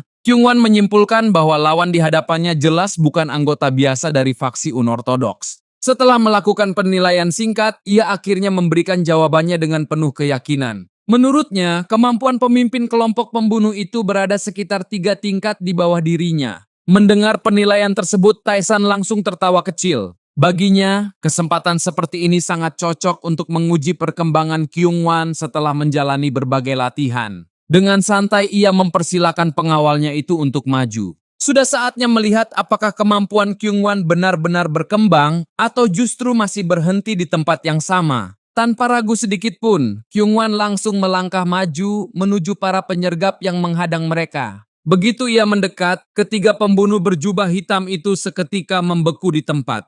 Wajah mereka berubah pucat, sementara tubuh mereka terasa semakin berat setiap detik. Mereka bahkan tidak mampu menggerakkan anggota tubuh mereka dengan leluasa. Saat Kyungwon berjalan melewati mereka, ketiganya hanya bisa menatap dengan kebingungan. Mereka tidak mengerti apa yang sedang terjadi, tetapi insting mereka memberi peringatan yang sama. Pria di hadapan mereka bukanlah lawan yang bisa dihadapi. Aura yang dipancarkan Kyungwan begitu kuat hingga menimbulkan tekanan luar biasa. Perasaan itu membuat mereka seolah sedang berdiri di depan seseorang yang mustahil dikalahkan. Namun pemimpin kelompok itu tetap mempertahankan sikap angkuhnya. Ketika Kyungwan menghampirinya, ia justru mengejek dan mempertanyakan keberanian Kyungwan yang datang sendirian. Meskipun mengakui aura lawannya tidak biasa, ia tetap yakin bahwa dirinya berada di atas angin. Menurutnya, Kyungwan hanya sedang berpura-pura menjadi orang kuat. Karena itulah ia kembali memerintahkan agar mereka menyerah dan ikut bersama kelompoknya tanpa membuat masalah. Namun sesaat setelah kata-kata itu selesai diucapkan, pedangnya langsung bergerak. Sebuah tebasan cepat dan nyaris tanpa suara meluncur lurus ke arah Kyungwan. Meski serangan itu sangat sulit dibaca, Kyungwan berhasil memiringkan tubuhnya tepat pada waktunya dan menghindarinya. Sayangnya, lawannya sama sekali tidak memberi kesempatan untuk bernapas. Begitu serangan pertama gagal, serangan kedua langsung menyusul. Kali ini bilah pedang itu mengarah ke titik vital dengan kecepatan yang jauh lebih berbahaya. Untungnya refleks Kyungwan tidak kalah cepat. Dalam sekejap ia menarik pedangnya dan menahan serangan tersebut sebelum mencapai sasaran. Meski berhasil memblokirnya, Kyungwan sadar bahwa sedikit saja terlambat bereaksi, hasilnya bisa sangat berbeda. Setelah itu pertarungan sengit pun pecah. Pedang mereka saling beradu tanpa henti. Benturan demi benturan menciptakan suara nyaring yang bergema di udara malam. Pada awalnya, keduanya tampak bertarung dengan kemampuan yang seimbang. Tidak ada pihak yang benar-benar mampu mendominasi. Namun keadaan itu tidak berlangsung lama. Seiring berjalannya pertarungan, Kyungwan mulai mengambil kendali penuh atas ritme pertempuran. Pemimpin kelompok pembunuh itu perlahan menyadari ada sesuatu yang salah. Semakin lama bertarung, semakin jelas bahwa kemampuan Kyungwan jauh melampaui perkiraannya. Ia mulai menyesali keputusannya yang terlalu meremehkan seorang penjaga. Bagaimanapun juga, ia mengira lawannya hanyalah bawahan biasa dari seorang tuan muda. Ketika melihat sebuah celah kecil dalam gerakan Kyungwan, ia segera memutuskan untuk mempertaruhkan semuanya dalam satu serangan. Dengan seluruh kekuatannya, ia melompat maju dan mengayunkan pedang yang diyakini mustahil dihindari. Di sisi lain, Seoyeon yang menyaksikan pertarungan itu mulai merasa khawatir. Menurutnya, situasi tersebut sangat berbahaya dan Kyungwan membutuhkan bantuan secepat mungkin. Namun Taesan tetap tenang. Ia sama sekali tidak menunjukkan tanda-tanda ingin ikut campur. Menurutnya, pertarungan itu akan berakhir hanya dengan satu serangan lagi. Ucapan itu membuat Seoyeon kembali mengalihkan pandangannya ke medan pertarungan. Tepat pada saat itulah suara benturan keras menggema. Sebuah kilatan pedang melintas begitu cepat hingga sulit diikuti mata. Sesaat kemudian hasilnya langsung terlihat. Salah satu tangan sang pembunuh terlepas dan terlempar ke udara. Pria itu menjerit kesakitan sambil terhuyung mundur. Wajahnya dipenuhi ketidakpercayaan karena ia tidak pernah membayangkan akan dikalahkan oleh seseorang yang hanya dikenal sebagai penjaga. Pemandangan itu membuat Seoyeon terdiam. Ia tahu lawan yang dihadapi Kyungwan bukanlah orang lemah. Namun seluruh pertarungan itu berakhir hanya dalam beberapa pertukaran serangan. Perkembangan kekuatan Kyungwan terasa begitu luar biasa. Di belakangnya Taesan justru menghela napas kecewa. Menurutnya, hasil itu masih belum memuaskan. Jika Kyungwan benar-benar berkembang sesuai harapannya, seharusnya pertarungan tersebut bisa diakhiri dengan jauh lebih mudah. Mendengar nada kecewa itu, Seoyeon semakin kebingungan. Sebelumnya Kyungwan jelas tidak memiliki kemampuan seperti ini. Perubahannya terlalu drastis untuk terjadi dalam waktu singkat. Dalam benaknya, ia mulai bertanya-tanya apakah Taesan diam-diam telah memberinya eliksir. Langkah atau metode khusus yang mampu meningkatkan kekuatan seseorang secara drastis. Namun sebelum ia sempat memikirkan lebih jauh, suara Taesan kembali terdengar. Kali ini perintah itu ditujukan langsung kepadanya. Taesan meminta Seoyeon segera menangani 3 pembunuh yang tersisa. Meski begitu, ia secara khusus melarangnya untuk membunuh mereka. Taesan masih membutuhkan mereka hidup-hidup karena ada beberapa hal yang ingin ia tanyakan. Yang perlu dilakukan Seoyeon hanyalah melumpuhkan mereka dan menekan titik-titik penting pada tubuh mereka agar tidak bisa bergerak lagi. Berbekal perintah dari Taesan, Seoyeon langsung bergerak tanpa membuang waktu. Dengan kecepatan yang mengagumkan, ia menerjang para pembunuh yang tersisa dan segera mengambil kendali penuh atas pertarungan. Tidak butuh waktu lama sampai 2 orang berhasil dilumpuhkan dan titik-titik penting pada tubuh mereka ditekan hingga tidak mampu bergerak lagi. Namun saat memastikan keadaan sekitar, Seoyeon mendadak menyadari sesuatu. Salah satu pembunuh ternyata telah menghilang. Sebelum sempat mencari keberadaannya, naluri bertarungnya langsung memberikan peringatan. Seseorang telah muncul tepat di belakangnya. Seoyeon segera menoleh, bersiap menghadapi serangan yang mungkin datang kepadanya. Tetapi yang terjadi justru di luar dugaan. Pembunuh itu sama sekali tidak menargetkan dirinya. Pria tersebut langsung berlari melewatinya dan mengarahkan seluruh perhatiannya kepada Tae-san. Di matanya, Tae-san terlihat sebagai sasaran paling mudah di antara mereka semua. Dalam sekejap, pedang pembunuh itu meluncur lurus menuju leher Tae-san. Namun sebelum serangan itu mencapai tujuannya, sebuah bayangan bergerak lebih cepat. Kyung-wan langsung menerjang dari samping dan menghentikan upaya tersebut dengan keras. Sekali serang, ia berhasil menjatuhkan lawannya hingga kehilangan kesadaran sebelum sempat memberikan perlawanan berarti. Setelah memastikan ancaman itu teratasi, Kyung-wan segera memeriksa keadaan Tae-san. Namun begitu melihat ekspresi tuannya, ia langsung terdiam. Tatapan Tae-san tidak tertuju pada pembunuh yang baru saja dilumpuhkan, melainkan ke arah kejauhan. Ke arah tempat satu pembunuh lainnya berhasil melarikan diri. Seketika Kyung-wan menyadari kesalahannya. Ia telah memilih melindungi Tae-san daripada mengejar musuh yang kabur. Di bawah tatapan dingin itu, Kyung-wan langsung mengepalkan kedua tangannya dan meminta maaf atas kegagalannya. Sementara itu Tae-san terdiam sejenak. Dalam benaknya, ia membandingkan situasi tersebut dengan masa lalunya sebagai Heavenly Demon. Jika kejadian seperti ini terjadi saat dirinya masih berada di puncak kekuasaan, kegagalan seperti itu jelas tidak akan dimaafkan. Namun anehnya, ia tidak merasakan kemarahan sebesar yang seharusnya. Seolah-olah tubuh yang kini ia tempati masih memengaruhi emosinya dan menahan amarah yang biasanya akan meledak tanpa ampun. Pada akhirnya, Tae-san memutuskan untuk tidak mempermasalahkannya lebih jauh. Menurutnya, mengejar pembunuh yang kabur juga bisa berakhir berbahaya bagi Kyung-wan. Karena itu, ia hanya memerintahkan agar ketiga tawanan yang tersisa segera diikat. Beberapa saat kemudian, setelah semuanya berhasil diamankan, Tae-san menatap ketiga pembunuh yang berlutut di hadapannya. Dengan nada santai, ia mulai membahas apa yang sebaiknya dilakukan terhadap mereka. Bahkan ia sempat menyinggung kemungkinan memberikan hukuman yang paling berat kepada mereka. Meski diucapkan dengan tenang, kata-kata itu langsung membuat wajah ketiga tawanan berubah pucat. Mereka tidak meragukan sedikit pun bahwa Tae-san mampu melaksanakan ancaman tersebut. Tekanan yang dipancarkan pria itu jauh lebih menakutkan daripada pertarungan yang baru saja mereka alami. Akhirnya salah satu dari mereka tidak mampu menahan ketakutannya lagi. Dengan suara gemetar, ia memohon ampun dan berjanji akan menjawab semua pertanyaan yang diajukan. Sayangnya, setelah itu tidak ada satupun dari mereka yang segera memberikan informasi yang dibutuhkan. Melihat mereka masih memilih diam, Tae-san kembali memperingatkan mereka. Kali ini nadanya jauh lebih tegas. Ia menegaskan bahwa jika mereka terus menutup mulut, nasib yang menunggu mereka tidak akan menyenangkan. Ancaman itu akhirnya menghancurkan sisa keberanian salah satu tawanan. Tanpa mampu mengendalikan kepanikannya, pria itu langsung membocorkan identitas kelompok mereka. Ia mengaku berasal dari sekte Crimson Dragon dan menjelaskan bahwa operasi malam itu diperintahkan langsung oleh wakil pemimpin sekte mereka. Namun karena terlalu panik, ia mulai mengungkapkan berbagai hal yang bahkan tidak ditanyakan.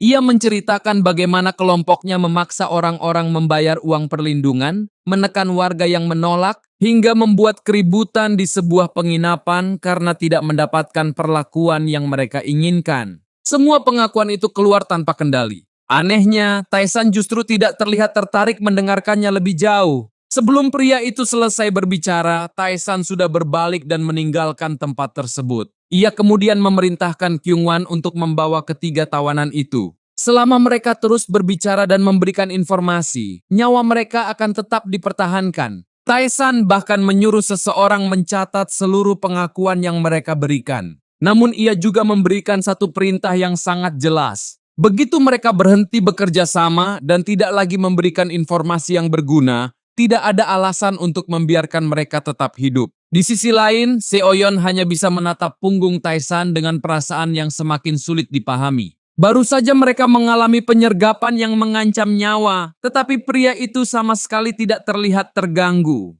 Yang lebih mengejutkan lagi, Tae-san tampaknya masih berniat melanjutkan tujuan awalnya seolah tidak terjadi apa-apa. Melihat sikap tersebut, Seoyeon semakin yakin bahwa tuan muda itu benar-benar tidak bisa dipahami oleh akal sehat orang biasa. Berjalan tanpa sedikit pun terpengaruh oleh penyergapan yang baru saja terjadi, Taesan akhirnya tiba di rumah bordir yang selama ini menjadi tempat langganannya. Seperti biasanya, ia segera memilih salah satu wanita penghibur yang telah menunggu kedatangannya, lalu masuk ke dalam ruangan pribadi tanpa membuang waktu. Sementara itu, Kyungwan dan Seoyeon tetap berada di luar untuk berjaga. Meski berdiri berdampingan, suasana di antara keduanya terasa canggung. Tidak ada satupun yang berinisiatif memulai percakapan. Keheningan itu bertahan sampai suara seorang wanita tiba-tiba bergema dari dalam ruangan. Suara tersebut terdengar cukup jelas hingga mencapai lantai bawah bangunan. Mendengar hal itu, wajah Seoyeon langsung memerah. Dengan perasaan tidak nyaman, ia menoleh ke arah Kyungwan untuk melihat reaksinya. Namun Kyungwan tampaknya sama canggungnya. Karena penasaran, Seoyeon bertanya apakah mereka perlu masuk untuk memastikan keadaan Taesan. Mendengar pertanyaan itu, Kyungwan segera menolak. Menurutnya, tugas mereka hanyalah berjaga di luar sampai pagi tiba. Tidak ada alasan untuk masuk ke dalam ruangan tersebut. Jawaban itu justru membuat Seoyeon semakin bingung. Ia mulai bertanya-tanya apakah situasi seperti ini memang selalu terjadi setiap kali Taesan datang ke tempat tersebut. Melihat ekspresinya, Kyungwan hanya bisa tersenyum kaku. Sejak awal ia memang merasa tidak nyaman membawa Seoyeon ke tempat seperti ini. Ia sudah menduga bahwa wanita itu akan kesulitan menghadapi suasana yang ada di sana. Di sisi lain, 3 tawanan yang mereka tangkap juga tidak bisa menghindari suara-suara yang terus terdengar sepanjang malam. Meski tangan dan kaki mereka terikat, indera mereka tetap bekerja dengan baik. Akibatnya, mereka hanya bisa duduk diam sambil menunggu waktu berlalu dengan ekspresi yang semakin aneh. Malam pun perlahan berganti menjadi pagi. Saat cahaya matahari mulai menyinari langit, suasana di dalam bangunan akhirnya kembali tenang. Pada saat itulah Taesan keluar dari ruangan. Namun alasan sebenarnya ia datang ke tempat itu tentu berbeda dari apa yang dipikirkan orang lain. Sepanjang malam ia telah memanfaatkan seni demonik pemakan jiwa untuk menyambungkan kembali benang-benang meridian yang rusak di tubuhnya. Proses tersebut berjalan dengan lancar dan memberinya kemajuan yang cukup memuaskan. Begitu keluar, Taesan langsung mendapati seluruh perhatian tertuju kepadanya. Ia kemudian menatap ketiga tawanan yang masih hidup dan terlihat sedikit heran. Menurut perintah yang ia berikan sebelumnya, mereka hanya akan dibiarkan hidup selama masih memberikan informasi yang berguna. Karena itulah ia mempertanyakan alasan mereka masih berada di sana. Mendengar hal tersebut, Kyungwan segera menjelaskan hasil interogasi yang telah dilakukan sepanjang malam. Para tawanan mengaku bahwa misi mereka bukan untuk membunuh Taesan. Mereka diperintahkan membawa Taesan hidup-hidup ke sekte Crimson Dragon. Selain itu, identitas pemimpin kelompok pembunuh yang berhasil melarikan diri ternyata tidak diketahui oleh anggota biasa. Hanya wakil pemimpin sekte mereka yang mengetahui identitas sebenarnya. Informasi itu membuat Taesan tenggelam dalam pemikiran. Semakin banyak petunjuk yang terkumpul, semakin jelas bahwa ada sesuatu yang tidak beres di balik semua ini. Menurutnya, pemimpin kelompok pembunuh tersebut bukanlah sosok yang bisa diperintah seenaknya oleh sekte Crimson Dragon. Jika demikian, berarti ada pihak lain yang diam-diam mendukung dan mengendalikan keseluruhan rencana tersebut. Taesan kemudian mengurai kembali seluruh kejadian yang telah terjadi malam sebelumnya. Rencana mereka sebenarnya cukup sederhana. Sang pemimpin pembunuh akan menahan Kyungwan, sementara anggota lainnya bertugas membawa Taesan pergi. Mereka berasumsi bahwa Taesan adalah titik terlemah dalam kelompok itu. Jika rencana berjalan sesuai harapan, penculikan tersebut kemungkinan besar akan berhasil tanpa kesulitan berarti. Sayangnya mereka membuat 2 kesalahan besar. Pertama, mereka meremehkan perkembangan kekuatan Kyungwan. Kedua, mereka sama sekali tidak mengetahui keberadaan Seoyeon. Akibatnya, seluruh skenario yang telah disusun dengan rapi langsung runtuh dalam waktu singkat. Mereka memang hanya berniat menculik Taesan, tetapi Taesan memahami konsekuensi yang tersembunyi di balik rencana itu. Begitu dirinya jatuh ke tangan musuh, hasil akhirnya kemungkinan besar hanya satu, kematian. Dan jika hal itu benar-benar terjadi, sekte Crimson Dragon tidak akan mampu menanggung akibatnya. Bahkan seluruh pihak yang terlibat dalam persekongkolan tersebut kemungkinan akan ikut terseret ke dalam bencana yang jauh lebih besar. Di benak Taesan, pelaku utama di balik semua ini mulai terlihat semakin jelas. Semua petunjuk yang ada mengarah kepada keluarga Zhongli. Sejak awal, kemampuan pemimpin kelompok pembunuh itu sudah menunjukkan bahwa ia bukan seniman bela diri biasa dari faksi unortodoks. Orang seperti itu tidak mungkin terlibat dalam operasi kecil tanpa alasan yang kuat. Namun pada akhirnya seluruh rencana mereka hancur karena satu hal yang tidak mereka perhitungkan. Kyung-wan, pria yang mereka anggap hanya seorang penjaga biasa, justru mampu mengalahkan lawan tersebut hanya dalam beberapa kali pertukaran serangan. Kegagalan itu membuat seluruh skema mereka runtuh sebelum sempat membuahkan hasil.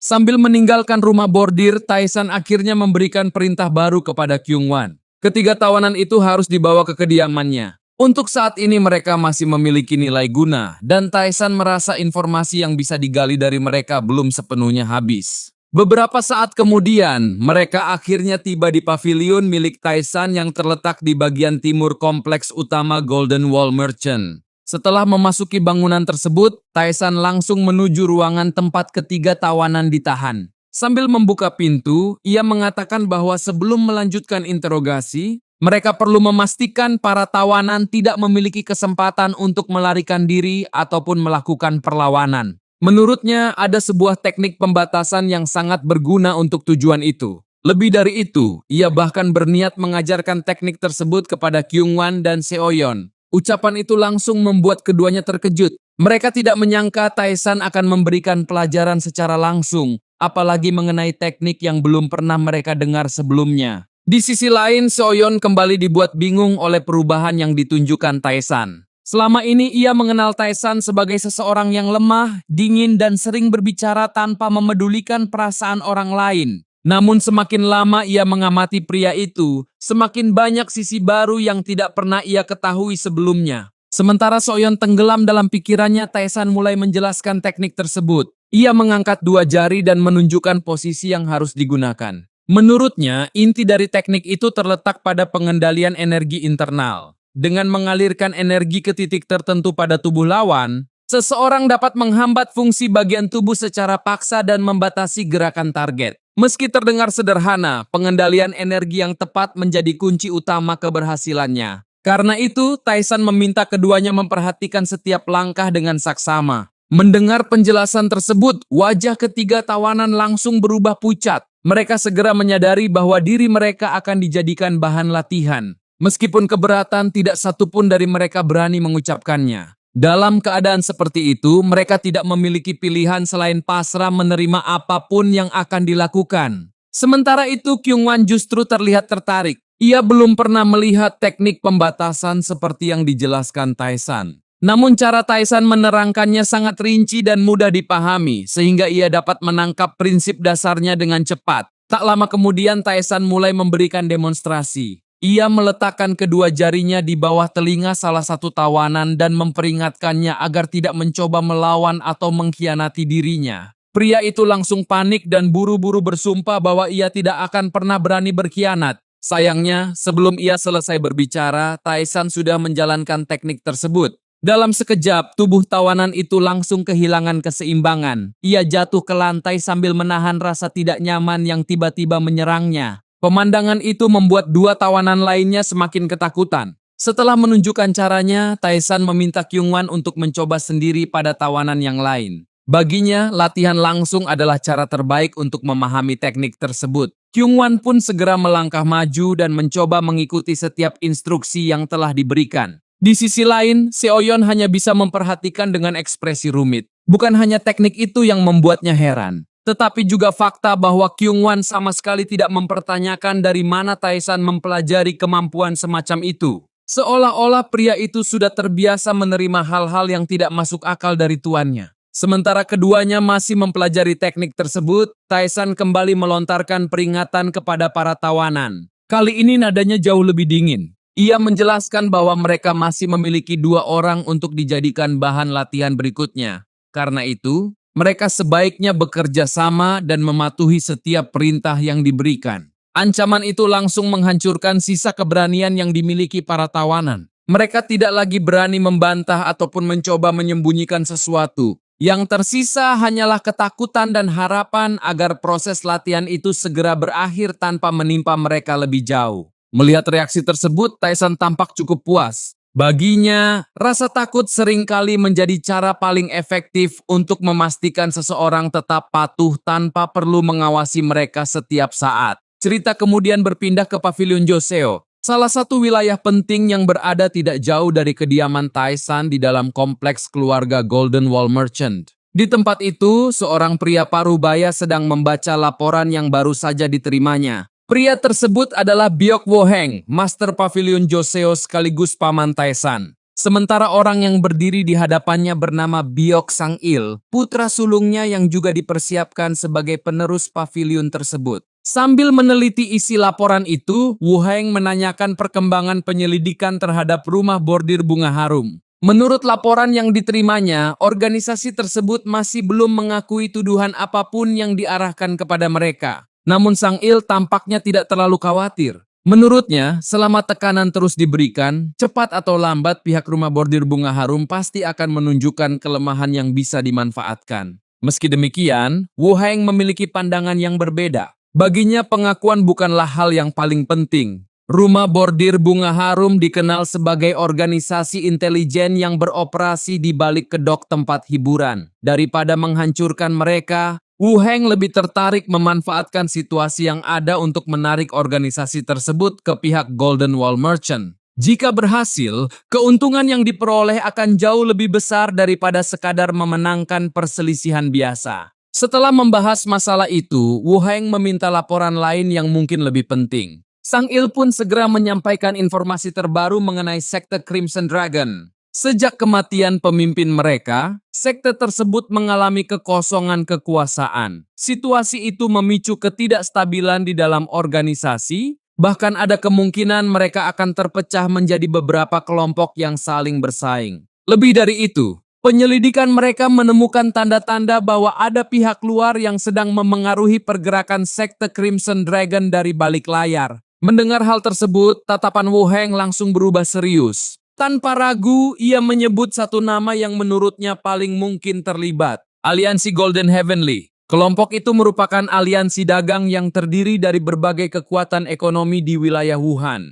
Di permukaan, mereka mengklaim bahwa tujuan pembentukan aliansi adalah untuk saling membantu dan memperkuat perdagangan. Namun Woheng mengetahui kenyataan yang berbeda. Selama ini, keberadaan aliansi Golden Heavenly justru menjadi ancaman terbesar bagi Golden Wall Merchant. Hampir setiap langkah mereka selalu mengarah pada upaya untuk menekan dan melemahkan pengaruh keluarga Byok. Karena itulah Woheng tidak pernah menganggap mereka sebagai lawan yang bisa diremehkan. Menurutnya, siapapun yang lengah terhadap aliansi Golden Heavenly hanya akan memberikan kesempatan bagi mereka untuk bergerak lebih jauh. Setelah menerima peringatan tersebut, Sang-il segera menyatakan bahwa pasukannya akan terus melakukan pengawasan. Jika mereka menemukan sesuatu yang mencurigakan, tindakan pencegahan akan segera dilakukan. Namun setelah mendengar laporan itu, Woheng justru terdiam cukup lama. Pikirannya tampak sibuk memikirkan berbagai kemungkinan yang sedang disusun oleh aliansi Golden Heavenly. Suasana pun menjadi hening.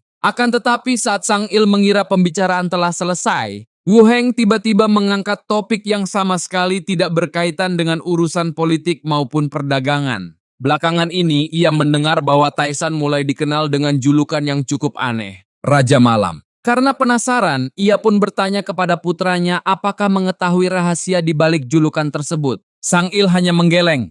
Menurut informasi yang beredar, Taisan kemungkinan besar terlalu sering mengonsumsi obat-obatan penambah stamina. Banyak orang bahkan meyakini bahwa kebiasaan itu telah merusak kesehatannya. Di mata mereka, Taisan hanya sedang mempercepat kehancurannya sendiri. Bahkan sebagian orang memperkirakan bahwa usianya tidak akan bertahan lama jika terus hidup dengan cara seperti itu. Mendengar penjelasan tersebut, Woheng perlahan bangkit dari tempat duduknya. Meski memahami risiko dari penggunaan obat-obatan semacam itu, pikirannya justru melayang ke hal yang sama sekali berbeda. Entah mengapa ia merasa sedikit iri kepada keponakannya itu. Bagaimanapun juga, tidak semua orang bisa mendapatkan julukan yang begitu terkenal di kalangan masyarakat. Dan untuk alasan yang sulit dijelaskan, gelar Raja Malam itu justru membuat Woheng merasa penasaran sekaligus iri pada Taisan. Sore harinya, suasana di kediaman Taisan sedikit berbeda dari biasanya. Begitu memasuki halaman, Soso langsung dibuat heran oleh kehadiran 3 pria asing yang belum pernah ia lihat sebelumnya. Ketiganya berdiri dengan sikap yang kaku dan terlihat jauh dari kesan sebagai pekerja biasa. Karena penasaran, Soso segera menanyakan siapa mereka sebenarnya. Dengan santai, Taisan menjelaskan bahwa sebelumnya Soso pernah mengeluh kekurangan tenaga bantuan.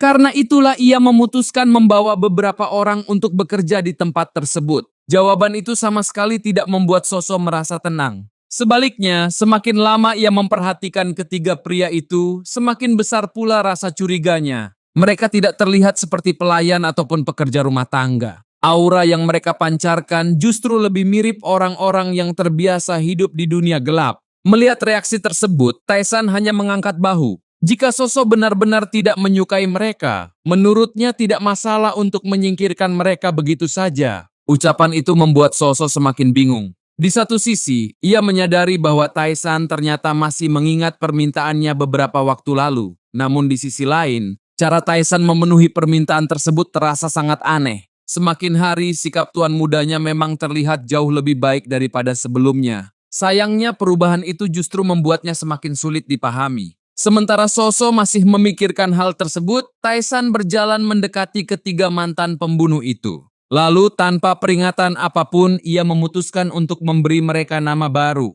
Menurut Taisan, karena mereka berasal dari dunia gelap, nama yang rumit tidak diperlukan. Mulai saat itu, pria yang berdiri paling kiri akan dipanggil Hitam 1, yang berada di tengah menjadi Hitam 2, dan yang terakhir menjadi Hitam 3. Mendengar nama-nama tersebut, ketiganya sempat menunjukkan ekspresi keberatan. Namun begitu tatapan dingin Taisan mengarah kepada mereka, seluruh keberanian itu langsung menghilang. Dalam sekejap, mereka menjatuhkan diri ke lantai dan menerima keputusan tersebut tanpa syarat. Bahkan mereka mulai memuji nama yang baru diberikan itu seolah-olah merupakan kehormatan terbesar yang pernah mereka terima. Mereka bersumpah akan menggunakan nama tersebut dengan bangga selama hidup mereka dan mengabdikan diri sepenuhnya kepada Taisan. Melihat perubahan sikap yang begitu drastis, Soso hanya bisa terdiam. Sementara itu, Taisan sudah kehilangan minat untuk melanjutkan pembicaraan. Ia langsung menyerahkan ketiga orang itu kepada Soso dan memberinya wewenang penuh untuk menggunakan mereka sesuai kebutuhan. Mulai sekarang, ketiganya akan bekerja di bawah perintah Soso. Mendengar hal tersebut, Soso justru semakin tidak nyaman. Menurut pengamatannya, ketiga pria itu tampak seperti orang-orang yang mampu mengalahkan lawan hanya dengan kekuatan fisik mereka. Membayangkan dirinya memberikan perintah kepada orang-orang seperti itu terasa sangat tidak masuk akal. Namun sebelum ia sempat memprotes, perhatian Taisan sudah beralih ke hal lain. Ia baru menyadari bahwa Kyungwan tidak terlihat sejak tadi. Karena penasaran, ia pun bertanya kepada Soso mengenai keberadaan pengawalnya itu. Soso menjelaskan bahwa Kyungwan hampir selalu menghabiskan waktunya untuk berlatih seni bela diri. Selain latihan, pria itu memang tidak memiliki banyak kegiatan lain. Mendengar jawaban tersebut, Taisan hanya menggelengkan kepala. Menurutnya, Kyungwan benar-benar menjalani kehidupan yang membosankan. Sebagai mantan anggota pasukan elit, hampir seluruh waktunya dihabiskan untuk berlatih tanpa henti, seolah tidak ada hal lain yang lebih menarik untuk dilakukan. Di tempat lain, Kyungwan masih menghabiskan waktunya dengan berlatih tanpa henti. Setiap ayunan pedang dan setiap gerakan yang ia lakukan dipenuhi keseriusan. Namun sebenarnya, pikirannya sama sekali tidak sedang terfokus pada latihan itu sendiri. Yang terus terbayang di benaknya adalah pertarungan antara Taisan dan pemimpin sekte Crimson Dragon. Semakin ia mengingat kejadian tersebut, semakin sulit baginya untuk memahami apa yang sebenarnya telah terjadi. Yang dilakukan Taisan saat itu hanyalah sebuah serangan sederhana menggunakan telapak tangan. Namun hasil yang ditimbulkan jauh melampaui pemahaman Kyungwan tentang seni bela diri. Ia telah mencoba menirukan gerakan itu berkali-kali. Sayangnya tidak peduli seberapa keras ia berusaha, hasilnya tetap berbeda. Seolah ada sesuatu yang tidak dapat dijelaskan hanya melalui gerakan fisik semata. Sambil terus berlatih, Kyungwan kembali mengenang perjalanan hidupnya. Sejak bergabung dengan pasukan pedang naga, ia tidak pernah menyesali pilihannya. Ia selalu siap mempertaruhkan segalanya demi keluarga Golden Wall Merchant selama tugas itu dibayar dengan layak. Namun ada satu hal yang terus mengganggunya. Kekuatannya seakan berhenti berkembang. Semakin lama perasaan gelisah itu semakin besar. Sampai akhirnya Taisan muncul dan mengubah banyak hal. Untuk pertama kalinya setelah sekian lama, Kyung-wan merasa menemukan seseorang yang mampu membimbingnya menuju pemahaman yang lebih tinggi. Karena itulah ia tidak bisa berhenti memikirkan berbagai keanehan yang ditunjukkan tuan mudanya. Di tengah lamunannya, sebuah suara tiba-tiba memecah konsentrasinya. Taesan telah datang. Dengan santai, pria itu menegur Kyung-wan yang masih berlatih menjelang senja. Menurutnya, matahari hampir tenggelam dan tidak ada gunanya terus berlatih pada saat seperti itu. Bahkan dengan nada bercanda, Taesan mengingatkan bahwa malam telah tiba dan itu berarti waktunya pergi ke rumah bordir seperti biasa. Namun kali ini Kyung-wan tidak langsung menjawab. Ia justru menundukkan kepala dan menunjukkan ekspresi yang jauh lebih serius daripada biasanya. Sikap itu membuat Taesan menghentikan langkahnya. Perlahan Kyung-wan akhirnya membuka suara. Ia ingin tahu sampai kapan Taesan akan terus menyembunyikan semuanya. Ucapan itu membuat Taesan langsung waspada. Ia tidak segera memahami maksud perkataan tersebut, tetapi firasat buruk mulai muncul di dalam hatinya. Kemudian Kyung-wan mulai menyebutkan satu persatu hal yang selama ini mengganggunya. Pertama adalah kejadian saat Taesan mampu mendeteksi pembunuh yang bersembunyi tanpa terlihat oleh siapapun. Kedua adalah pertarungan melawan pemimpin sekte Crimson Dragon. Dan yang terakhir adalah teknik pembatasan misterius yang baru saja diajarkan kepada mereka. Semua kejadian itu memiliki satu kesamaan. Tidak ada satu pun yang sesuai dengan sosok Taesan yang selama ini dikenal orang. Semakin banyak bukti yang terkumpul, semakin kuat keyakinan Kyung-wan bahwa tuan mudanya sedang menyembunyikan sesuatu yang sangat besar. Mendengar semua itu, pikiran Taesan langsung bergejolak. Untuk sesaat, berbagai kemungkinan terlintas di benaknya. Apakah Kyung-wan akhirnya menyadari bahwa dirinya bukan lagi Taesan yang dulu? Apakah pengawal itu berhasil melihat jejak keberadaan Heavenly Demon di balik perubahan yang terjadi? Semakin dipikirkan, semakin berbahaya situasinya. Sejak terlahir kembali, Taesan selalu berhati-hati agar tidak ada seorang pun yang mengetahui identitas aslinya. Rahasia tersebut tidak boleh bocor dalam keadaan apapun. Namun kini orang yang paling sering berada di sisinya justru mulai menunjukkan kecurigaan. Hal itu membuat Taesan berada dalam posisi yang sulit. Selama ini hubungan mereka perlahan berubah menjadi lebih baik. Bahkan tanpa disadari, Taesan mulai menghargai kesetiaan dan ketulusan Kyung-wan. Sayangnya, jika Kyung-wan benar-benar mengetahui rahasia yang tidak seharusnya diketahui, maka situasinya akan menjadi sangat berbahaya. Dan untuk pertama kalinya setelah sekian lama, Taesan mulai mempertimbangkan kemungkinan yang sama sekali tidak ingin ia pilih. Kemungkinan untuk membungkam Kyung-wan demi menjaga rahasia terbesar yang dimilikinya.